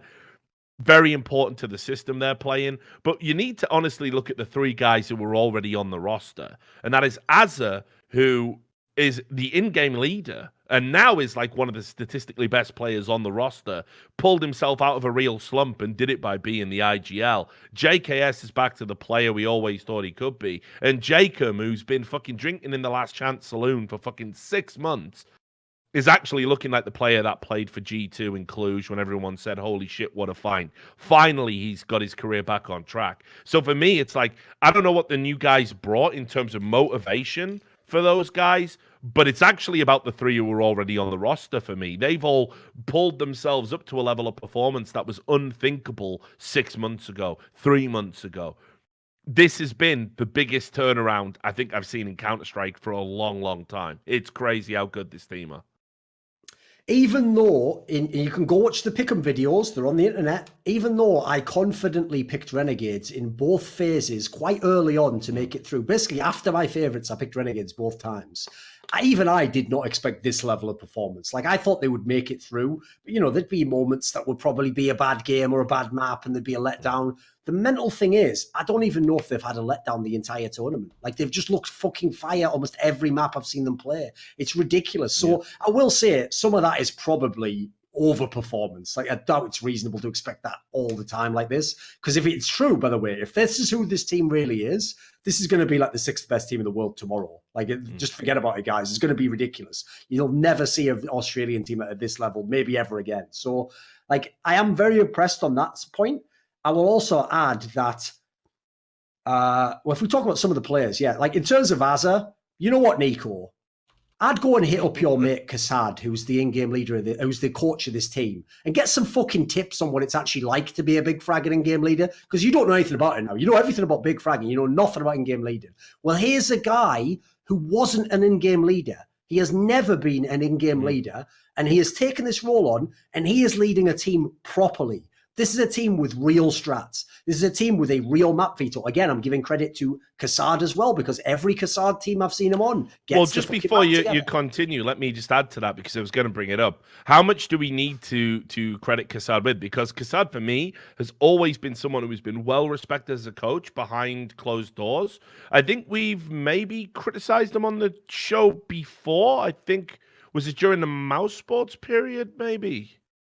Although there's a common factor there that you're alluding to right now. But I mean, is this about Kassad being a great coach? Do you think? Do you think he's maybe played a much bigger part than you know, in this turnaround than anything I've just said, talking about those three guys that were on? I would just say this: if you go and look at any good individual player who was a star of his team, who swaps and becomes an in-game leader and immediately finds success, you will almost always find a really competent coach behind that guy. Go and look at Nitro in Team Liquid. Go and look at Chris J in Mouse Sports. Go and look now at Azza in this team. Like, you will always find someone who knows what the fuck they're doing as their coach to guide them in that process. So I can't give all the credit, obviously, to him, but I will say I noticed this when he was the coach of Renegades before, when he was like the guy, and I'm not talking about the period where they had NAF, because obviously they had one player who was hard carrying them then. It's the player after they had NAF, when they actually got Jacob in. That period early last year, they already had the same quality then. Like, the players weren't as good and the team wasn't as good, but they already had a really solid map pool and especially a very good veto for such a bad team in theory. So actually, that's another thing that has carried on now. So maybe that's coincidence. Could be. I'm not in the team. I can't know. But I put it this way. I generally don't believe in coincidences. I like that Terence McKenna quote that a coincidence is what happens when you apply a bad theory. It's the idea is you couldn't explain, like, your theory wasn't good enough to actually explain what happened. So I think, like, put it this way, I think it'd be it's like Exist with the vetoes. Maybe Exist didn't do all those vetoes. Awfully fucking suspicious. They followed him everywhere he walked like a fucking shadow. So you know what I mean? Like, like, I use that sort of logic. And then in terms of the rest of the team, like, JKS, this is the player I wished JKS was back when Sponge was playing. Like, this is the player I saw those flashes of at first. But unfortunately, he never fully got to the level where he was simultaneously a really good clutch player, which he's pretty much always been, and like a star player. Now he's got the numbers that back it up. Like, if this JKS keeps going on in 2019, he's going to be one of those people who has to end up on one of those end-of-year lists. He's becoming that type of a player, which is very exciting, because obviously in this team, especially if you think back on their history where they had to bring in NAF and sort of just have a mercenary hard carry, you'd never think it was going to happen, because if after you've played together for like 4 or 5 years, what are the odds Azza and JKS are going to turn the corner and suddenly get over their issues? Not really many chances, right? But somehow they've both done it. The reason why it's interesting, the Gratisfaction and Liaz edition, is because neither's killing it in terms of stats. Like the stats for Gratisfaction aren't even that good. It's just when you watch him with your eye test, it looks good. Yeah. Liaz, as you say, I agree. Stats look terrible. Nothing like that in game. Looks like he's doing his fucking job. So they've got a really cohesive team. I think them and Ents actually share similar qualities. Even if you don't think a player is good, it's hard to argue for them to be removed because you look at what they do in the team and it's like it works. Like the team fits together.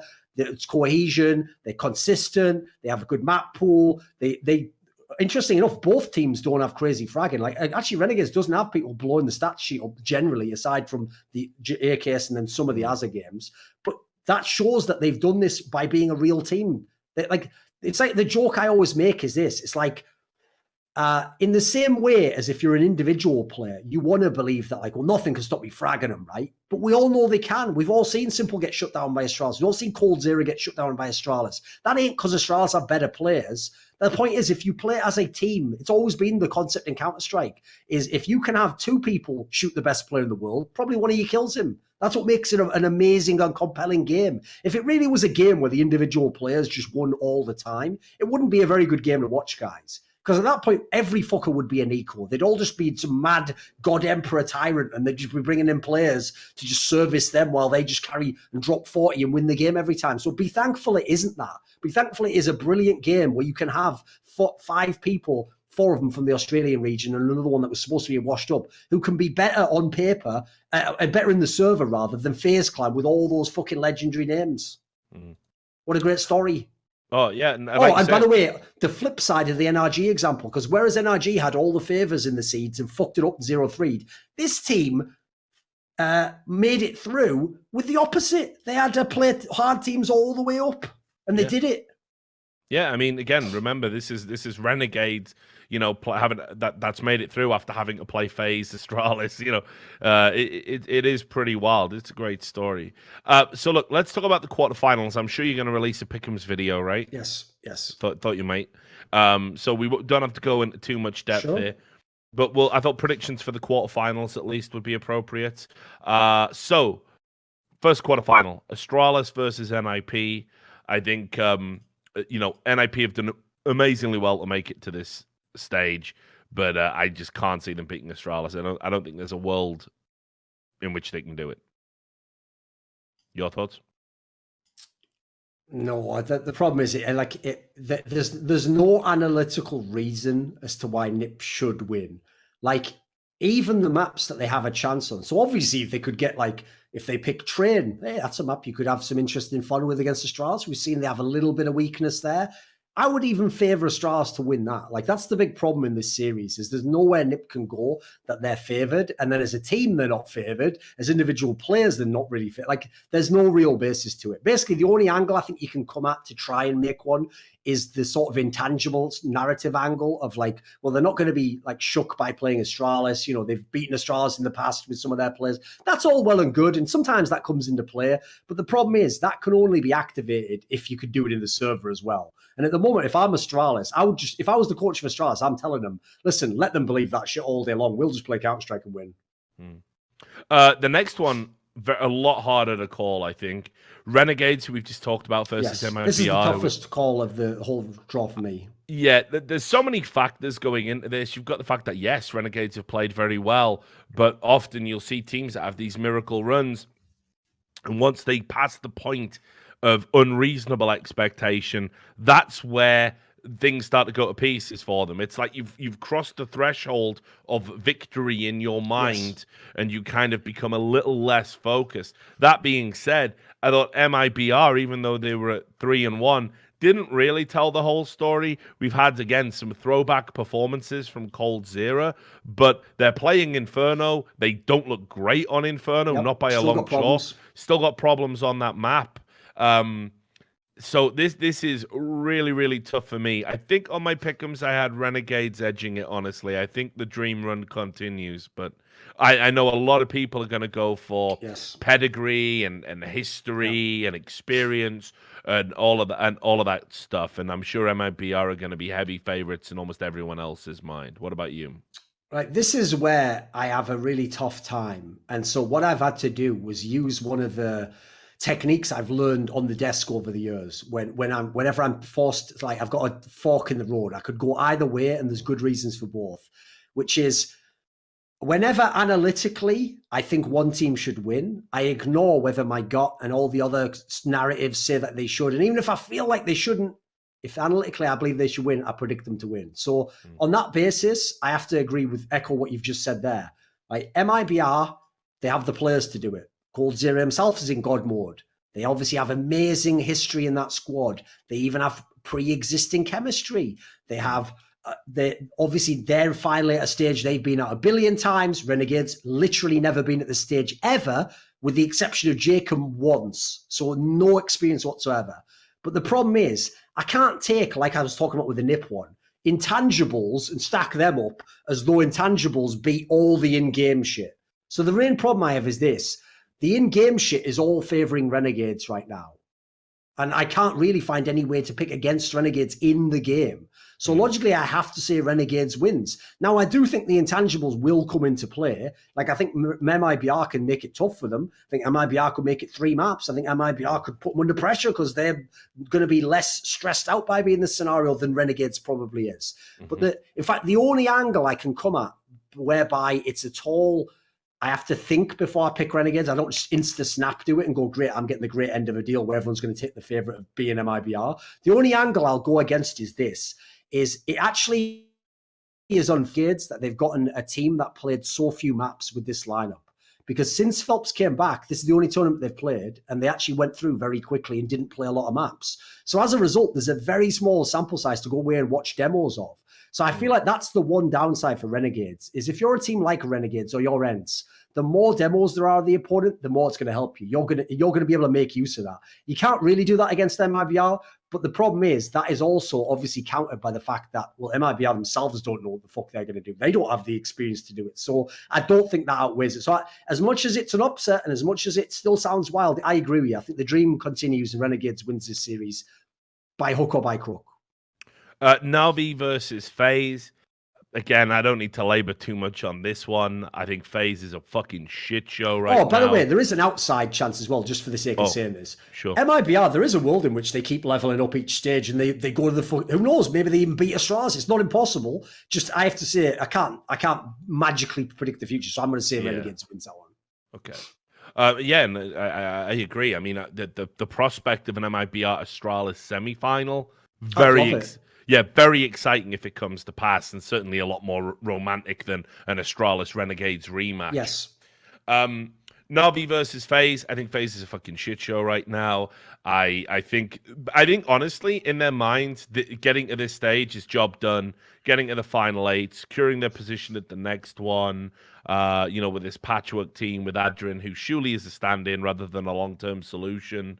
And they're going up against Na'Vi, obviously. Now, Na'Vi, I don't know, man. Even Edward and Zeus had some statistically good performances here, fragging out and whatnot. And the fact that they've got Simple Electronic and fucking Flamey rolling back the years, I honestly think this will be a fucking blowout. I think it'll be an embarrassment. Like, it's going to be 2-0 in my mind to Na'Vi. I never thought I would definitively back Na'Vi so, like, in a best of 3 series in such a fashion, especially against the team that I was thinking with the addition of Adrian might be good, but they just got so many problems. I even think as well in terms of tactics, while I think my views on Zeus as an in-game leader are particularly well known and well documented, if there was anyone I think could win a battle of wits against IGL Nico, it is probably him as well, even as low as I rate him. So yeah, I can't see FaZe winning that one at all.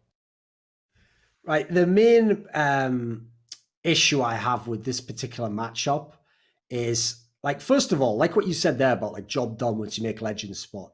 Can we just go ahead and knock on the head the idea that like Legend Spot is universally a really good accomplishment? It isn't. If you're Renegades, if you're MIBR, right, sure. that's where Legends is good. Put it this way: if you are anyone who really believes you could win this tournament, Legends is nowhere near enough. Like that's the beginning. That's where you start your tournament. The idea is if you go before it, you're a laughing stock. If you're actually a top team, and you're the players in FaZe, it ain't close to enough to sneak by a Cloud9 in the last game and get to Legend Spot. But anyway, now that they're here, obviously the ridiculous thing is when you have as much talent as they have, there's a world in which for no reason it just turns on and you win this game. You get through.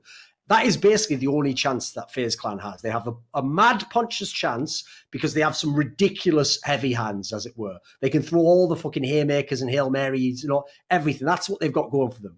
And that's not, here's the bad thing. Of all the teams they could have drawn, they've actually drawn a decent team for that to help you with. Because here's the scenario where FaZe has an edge in this matchup, which is because the talent in Na'Vi is so stratified and sort of focused and centralized, it means there are going to be scenarios in this game where Zeus and Edward are repeatedly going up against players who are much better individual players than them. So if, for example, like in the Epicenter final, the FaZe Clan are able to isolate Zeus in certain positions and frag him over and over again and sort of cynically play the map like that, they can have a chance. The problem is, as he said, there's no real reason Na'Vi should lose this series. And in fact, unlike the Epicenter scenario where FaZe still had some semblance of a map pool, FaZe's map pool alone is a mad indictment against Nico knowing what the fuck he's doing. Like, it's a nightmare. So barring Zeus doing one of his patented cretin vetoes where he picks Inferno.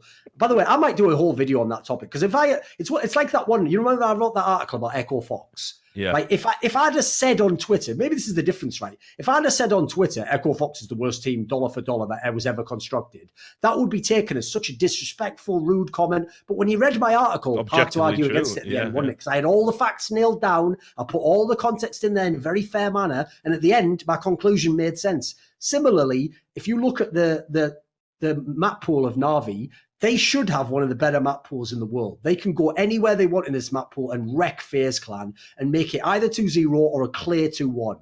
They might not do that, but I would guess overall it'll happen because you look at some of the maps, like, for example, Na'Vi's permaban is Cache. Cache is actually one of the best maps for FaZe at the moment.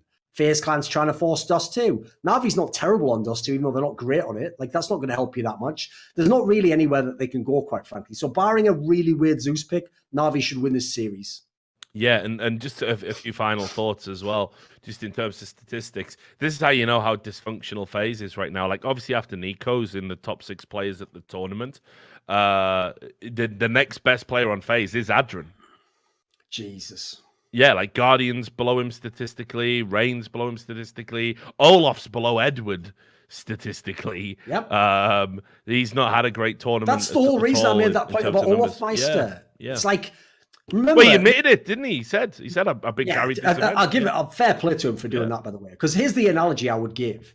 Is one of the things that triggered everyone over all these Hawks racial hate crimes in America right now isn't that the idea that there's no racism or no sexism or whatever. It's the idea that when they happened, everyone said, look, see, doesn't this prove that America is really racist? So then when you find out it didn't happen, you say, well, logically, doesn't that show that it's not racist? And they go, no, doesn't show anything at all. So by the same logic, look, Olaf Meister's the only one who ever made it to every legend spot. He is the ultimate legend. Then you go look at his stats. The definition of motherfucking carried. Like an atrocious tournament. So it doesn't matter that he was the greatest of all time elsewhere. You know why the others don't have 14 out of 14? Because when Shox has a bad tournament, he's still expected to be one of the best in his team. He's not just sitting on FaZe Clan and having Nico carrying him in the bit. A lot of players could have made some of these major legend spots if they were getting carried. So I'm not saying he's not a good player. I'm not saying he doesn't deserve credit. If you know what, how about I'll say the things that I want and you can judge those as things I say. I'll tell you what's interesting as well. I had a lot of people say, like, when we were watching the games, and Simple hasn't really shown up yet at this major. I bet his stats are still bonkers. That's terrifying if it's true. Third highest overall, only Cold Zero and Device above him. So obviously, right now, as things stand, crazy throwback.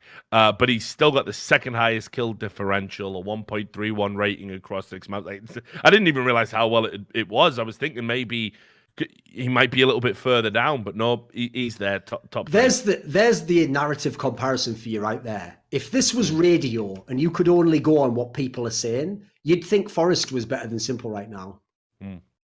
That's how ridiculous we've gotten. Even though, by the way, remember, I'm not even a stats guy, Richard. I just bring them up because if other people are going to use stats as their weapon, then stats is the weapon to defeat them with. The same people who believe in stats will literally just gaslight you about how good a player is when the stats don't back it up. And then the quarterfinal, Ents versus Liquid. I think this is a fairly easy one. As people hope. No, I don't think so either. I think this is actually going to be the most, even including the Astralis NIP one, I think this is going to be pretty one-sided, barring a complete fuck-up. I think it'll probably be the most one-sided series. People don't realize that Ents needed to be here based on the progress they've made and where they're positioned right now. But they were lucky to be here, in my opinion. I think they came through 3-2. Their results were, like a Vanguard capitulated. They got G2. They nearly fucking shit the bed against Big. I mean, it's not great. And actually, they lost to fucking Hellraisers. They were Hellraisers' win. So not a great polished performance from this supposedly up-and-coming team by any stretch of the imagination. I think there's a lot of noise in the periphery. I think, Arlu having to travel back home maybe didn't help. And obviously, I'm not saying he's distracted, but new addition to the family, becoming a father. Yeah, I just think there's too much to do here. And I think Team Liquid, I've actually, in my pick'ems, I've picked Team Liquid to win the event. So I've gone for the old Hail Mary, using only iBuyPower as the data set. I choose to ignore everything else. It's not a terrible pick, though. No, I mean, it's got to be them or Astralis, barring some sort of craziness. So I absolutely have Liquid taking this one uncomfortably. Yeah, unfortunately, this is another example of where, I mean, to borrow my friend from Overwatch's phrase, life is not an anime. Like, if this was an anime, of course it would continue. Ents would face the big boss, one of the top teams of the tournament. They'd be these plucky underdogs. They'd do all the great things they've done in the series played so far, and eventually they'd grind out the win. The problem is that's a brilliant movie where you have to suspend to enjoy that part of the movie. In real life, that is almost certainly not going to happen. And in fact, it's worse than you'd expect. Like, first of all, go and look in terms of like manpower. Team Liquid is probably the most skilled lineup in the world right now. They have unbelievable firepower. Like, their worst players would be the star players if they played for Ents. That's how good Team Liquid's lineup is. So already Ents is in big trouble firepower-wise. Then you add in, Ents is a team, actually, by the way, who, like Renegades, I have a lot of respect for their map pool. I think they've done a very good job. They clearly practice a lot. They intelligently veto. There is nowhere they can go in this veto because Ents' absolute best map is Train. And that is literally the current ban of the guys from Team Liquid. It was always either Overpass or Train. They swap between them. Well, they're obviously just going to ban it here. So there's your best chance gone already. Every other map Team Liquid plays that are your best maps. So you're in massive trouble from the beginning of the series to the end of the series. You're in trouble every time there's an aim duel. If they can do it, it will be an incredible upset, and I will give them incredible plaudits. It'll be one of the great upsets of all time, but it should not happen. I think this is actually a 2-0 Team Liquid. And let me tell you the other crazy thing, just while we were talking about player stats. You've got fucking Device, Coldzera, Simple. Guess who's next? It's fucking Nitro. Respect. Yeah, I mean this is the best I've ever seen him play. I always had doubts. I think he gets by a lot. I always thought he got by a lot and being a nice guy. Everyone always tells me what a great fucking in-game leader he is and how he's wise beyond his years and everything else. This is the Nitro that you made a video about in like 2016, saying he can be the next big American player. He could play on a superstar team, be part of that EG lineup, whatever the fuck. He's there now for sure, and if he maintains that form, I think it's actually going to be fucking embarrassing. Ents fans might want to stay in bed, but who knows? So there you have it. You alluded to it before, though, Rich. But what I love about this tournament is, at least thus far, all of those format changes not only have worked, they've worked exactly as you want them to. In fact, that is the coolest part. Is you look at this bracket, and it's almost impossible to fuck this bracket up. Like, you're going to get good matches. Like, for example, very likely it will be Astralis versus Team Liquid, but it'll be in the final where you want them to play. If Astralis is going to get upset, probably be MIBR, right? That'll be in the semi-finals, exactly where you want them to play. If you get Team Liquid against Na'Vi, a classic matchup over the last year, it will be in the semi-finals. What a great fucking setup this tournament has been. This is how, I mean, I know it sounds like sour grapes now, but I look at this and I think, God, what we could have had in these majors the last few years if we'd have had it like this. Well, I mean, credit again to not just TSL, obviously Valve to a certain degree for allowing them to implement the changes. We're a lot closer to. This makes me so hyped for all the future majors. It's going to be amazing. Yeah. Well, exactly. Once we cycle out some of those flukier teams, yes, and we start getting a higher caliber overall, this format's going to be fucking fire. Like, no doubt about it. I hope everybody sticks with it because obviously I think this is ESL's format essentially, but I hope this does become the de facto format. I hope it's continued at Star Series and beyond. No doubt about it. So look, we got a couple of $100 questions. First is from Rekovic on Steam. He says, is the change to the Pick'em system using a viewer's pass a possible path to a crowdfunded event coming to CS similar to the International? Well, and give you a little bit of insight into this. Right now, what everyone's talking about, what the hot rumor on the scene is that there's going to be some sort of Valve endorsed league, and it's going to be like franchise, and everyone's going to play and everything else. Hence why EPL and ECS suspiciously both massively updated their formats, seemingly at a cost to themselves. And you've got all this other periphery stuff that makes you think there's some truth to it. Duncan said there, ESL, ECS doing it. Then on top of that, you've got TSM out of nowhere, like desperately trying to pick up a team, like literally messaging all sorts of players. How many more red flags do you need, guys? Yeah. At this point, what do you need? Noah Winston to literally just tweet out, golly, I sure wish CSGO had a franchise. Like, how many more signs do you need? How many more omens? So I've never been able to verify it. Obviously, no one would talk to me about it right now because, I've got a track record of shutting down 2 of these in the past because generally... There'll be some dodgy angle, and if we find it, we'll definitely publicize it. Well, I mean, look, here's the key difference. Exclusivity leagues I was opposed to because it was one independent party that was going to run them with no involvement of Valve. Valve ostensibly were against those kinds of leagues. They don't want to see being shut down and their game being controlled by one entity. We had talks about that sort of thing when we were at E-League. So there's I have some insight into that. But if Valve are controlling it and Valve are involved, then I have utter confidence that not one party will be able to be like, we're going to bring in this talent and this team and do favors for these people because Valve will be watching everyone's shit. Now, is it real? Who fucking knows? I mean, but it is a persistent rumor that's being talked about a lot. So I think, if anything, what you look towards is a better form of in-game merchandise monetization linked to that fabled league rather than us ever getting something like the International. You have to remember, they're on record. I think one Valve employee came out and said, yeah, we'd love to do an International. We'd love to do it. A major to end all majors. It'd be fantastic.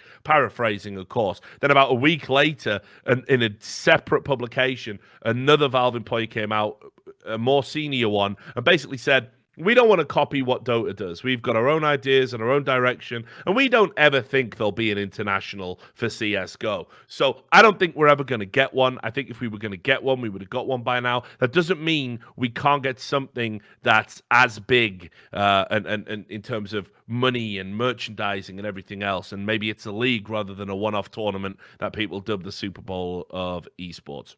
Anything to add to that, Dunk? Here's the thing. I'm not against it as a premise, especially as the direct thing it would compete against is EPL and ECS. Like, in theory, I mean, I know obviously in time it would grow and potentially overtake these. In theory, this shouldn't kill the rest of the circuit. So there's the key distinction to make. Like, it's not like it's the LCS, it's this or nothing. because obviously I don't want that. Like I'm not a fan actually of the LCS structure or the Overwatch League structure. But if it's something where it's like, bearing in mind the sort of people I will just say I suspect are involved, these are incredibly competent people. And these are people I actually do have trust in to do an amazing job and potentially take CSGO to a higher level. I think they have the business connections. I think they know what the fuck they're doing. So I would be very interested to see it, especially as, even though they've just, obviously, as you say, they always allude to the fact they're not going to do things like Dota. A lot of what they've done in Dota has been exactly in line with what I would like. Like, you know what? In theory, I'm not in favor of a circuit that Valve dictates, but the Dota Pro circuit is very good. I actually think that has ended up being better than generally what you got with a purely open third-party circuit. So in that sense, yeah, I'm with you. If Valve's involved and if they do it the right way, it could be a massive benefit for everyone. And I say that even in a world in which I might not be hired for this thing. Maybe I'm done doing events. I don't give a fuck, guys. At the end of the day, I'd rather have a great scene and great matches. I'll sit home and watch them like the rest of you. Yeah, exactly. And it's not like there aren't other games. Do you know what I mean? Like that you could do events for. And I feel the same way. I think if there was a Valve endorsed, approved league, you know, like that's the kind of work traditionally I would do. I doubt very much I would get asked. I think most games developers these days wouldn't look for somebody just who's politically, as forthright. It's be hard at this point. Yeah, I don't think they'd look for somebody as forthright as me. But if it's the right direction to go for Rude Health in the scene, I'm happy to do it. Like, honestly, it's never really been about me, right? Like, who gives a fuck as long as it's, you know, what's good for the longevity of the game. I'll always be all right. There'll always be work for me to do. Jerky's Minion asked a $100 question. He said, which team shit the bed the most at the major challenger stage? Which we probably have covered. It's probably Fnatic, right? Yeah, the challenger stage. Yeah, that was the last stage. Maybe he mistaked it and meant this stage, the legend stage or whatever. Well, I mean, yeah, if it's the challenger stage, it's Fnatic for sure. If Seems like an obvious one, right? Yeah. If it isn't, then you know, NRG for sure. For all the reasons, they seem like the obvious ones. I mean, yeah, it's probably a very obvious answer, but very hard to rehash anything old. I mean, then you could maybe make an argument for Hellraisers because, you know, almost apropos of nothing going on around them, they've completely capitulated. I mean, if anything, this lineup should have been better than the one that went before because they've added Hobbit to it. Yes. But instead, what they got was just really insipid performances where they got brushed aside by teams that, you know, 3 months ago with an allegedly worse lineup they were giving good games to, and Issa seems to have gone off the boil a little bit. Woxic seems to have gone off the boil a little bit. Hobbit doesn't seem to have bedded in necessarily and given them that injection that they'd hoped for. So, I mean, there is an argument you can make there for Hellraisers, but I think what people expected from NRG in terms of what they delivered, absolutely them for me. Yeah, and the big problem is if you look at the other teams that went out, like, most of them makes absolute sense. Like, about the only team that went out that I thought was hard done by was a Vanguard. Like, a Vanguard actually, first of all, played a fucking insane lineup of teams and then actually performed to a very respectable level. It's just, unfortunately, there can only be 8 teams that make it through, and they were just the one that got squeezed out. They were like the person in poker who like goes out on the bubble and doesn't get any money. It's like, sorry, someone had to have it happen to them. Everyone else is totally logical. Like, Complexity wasn't good. Big doesn't have Smooya. It's a brand new lineup. They have their own problems. Hellraisers, as you've said, issues. Cloud9, not a real team. Vitality, not a real team. Like, the rest of them all make sense. Like, I think really the only one that you can say was terrible is either NRG in the context or Hellraisers. That's about it. I think they're the only ones that really underperformed. Right, so time to wrap up. I realized I should have fucking plugged the sponsors at the start of the show, which of course is rivalry.gg. I didn't do that. Maybe Sam will edit something in. Sam, I'll let you just do your voice if you want, mate. Like you've got this. Like the Dome as well. It's a new competition for this week. The major. I think you win $1,000. There we go. Go and pick them. It's free. Yeah, and this is something different to that Rivalry GG been doing over the course of the major. Each week, they basically want you to predict who's going to win. It's completely free to enter, and you can win $1,000 if you get all your picks right. So you can see there at the top of the screen how to do that. Make sure you do. And obviously, thanks to the patrons that support the show. Let me just read them all out for you now. We've got our $100 plus patrons, Jerky's Minion, Botvic, Mikhail, Alex Ragnarsson, Detlef Insomniac, and Rekovic on Steam. We've also got our $50 patrons, Manuel Stockley, Sard Sawar, TC Owens, Watch Doge, Carve, Roosty, Nostradamus, Marcus Kjumpar, Madsen, Colin Penny, and Benakagi Session. So much love to all of you. Much love to anybody who throws in at all. Thanks to everybody who tuned in. Thanks to Duncan. Thanks to Sam. We'll try and get this out before the majors. Hopefully you're watching it before the No Majors Club. Make sure you tune into that. We're trying to raise some money for a friend of mine to help pay for a very expensive corrective surgery. So it's really appreciated your constant support for the stream, and we got some big guests lined up, which we're probably going to announce ahead of time. But anyway, until then, make sure you take care of yourselves, and we'll see you on the next episode of By the Numbers.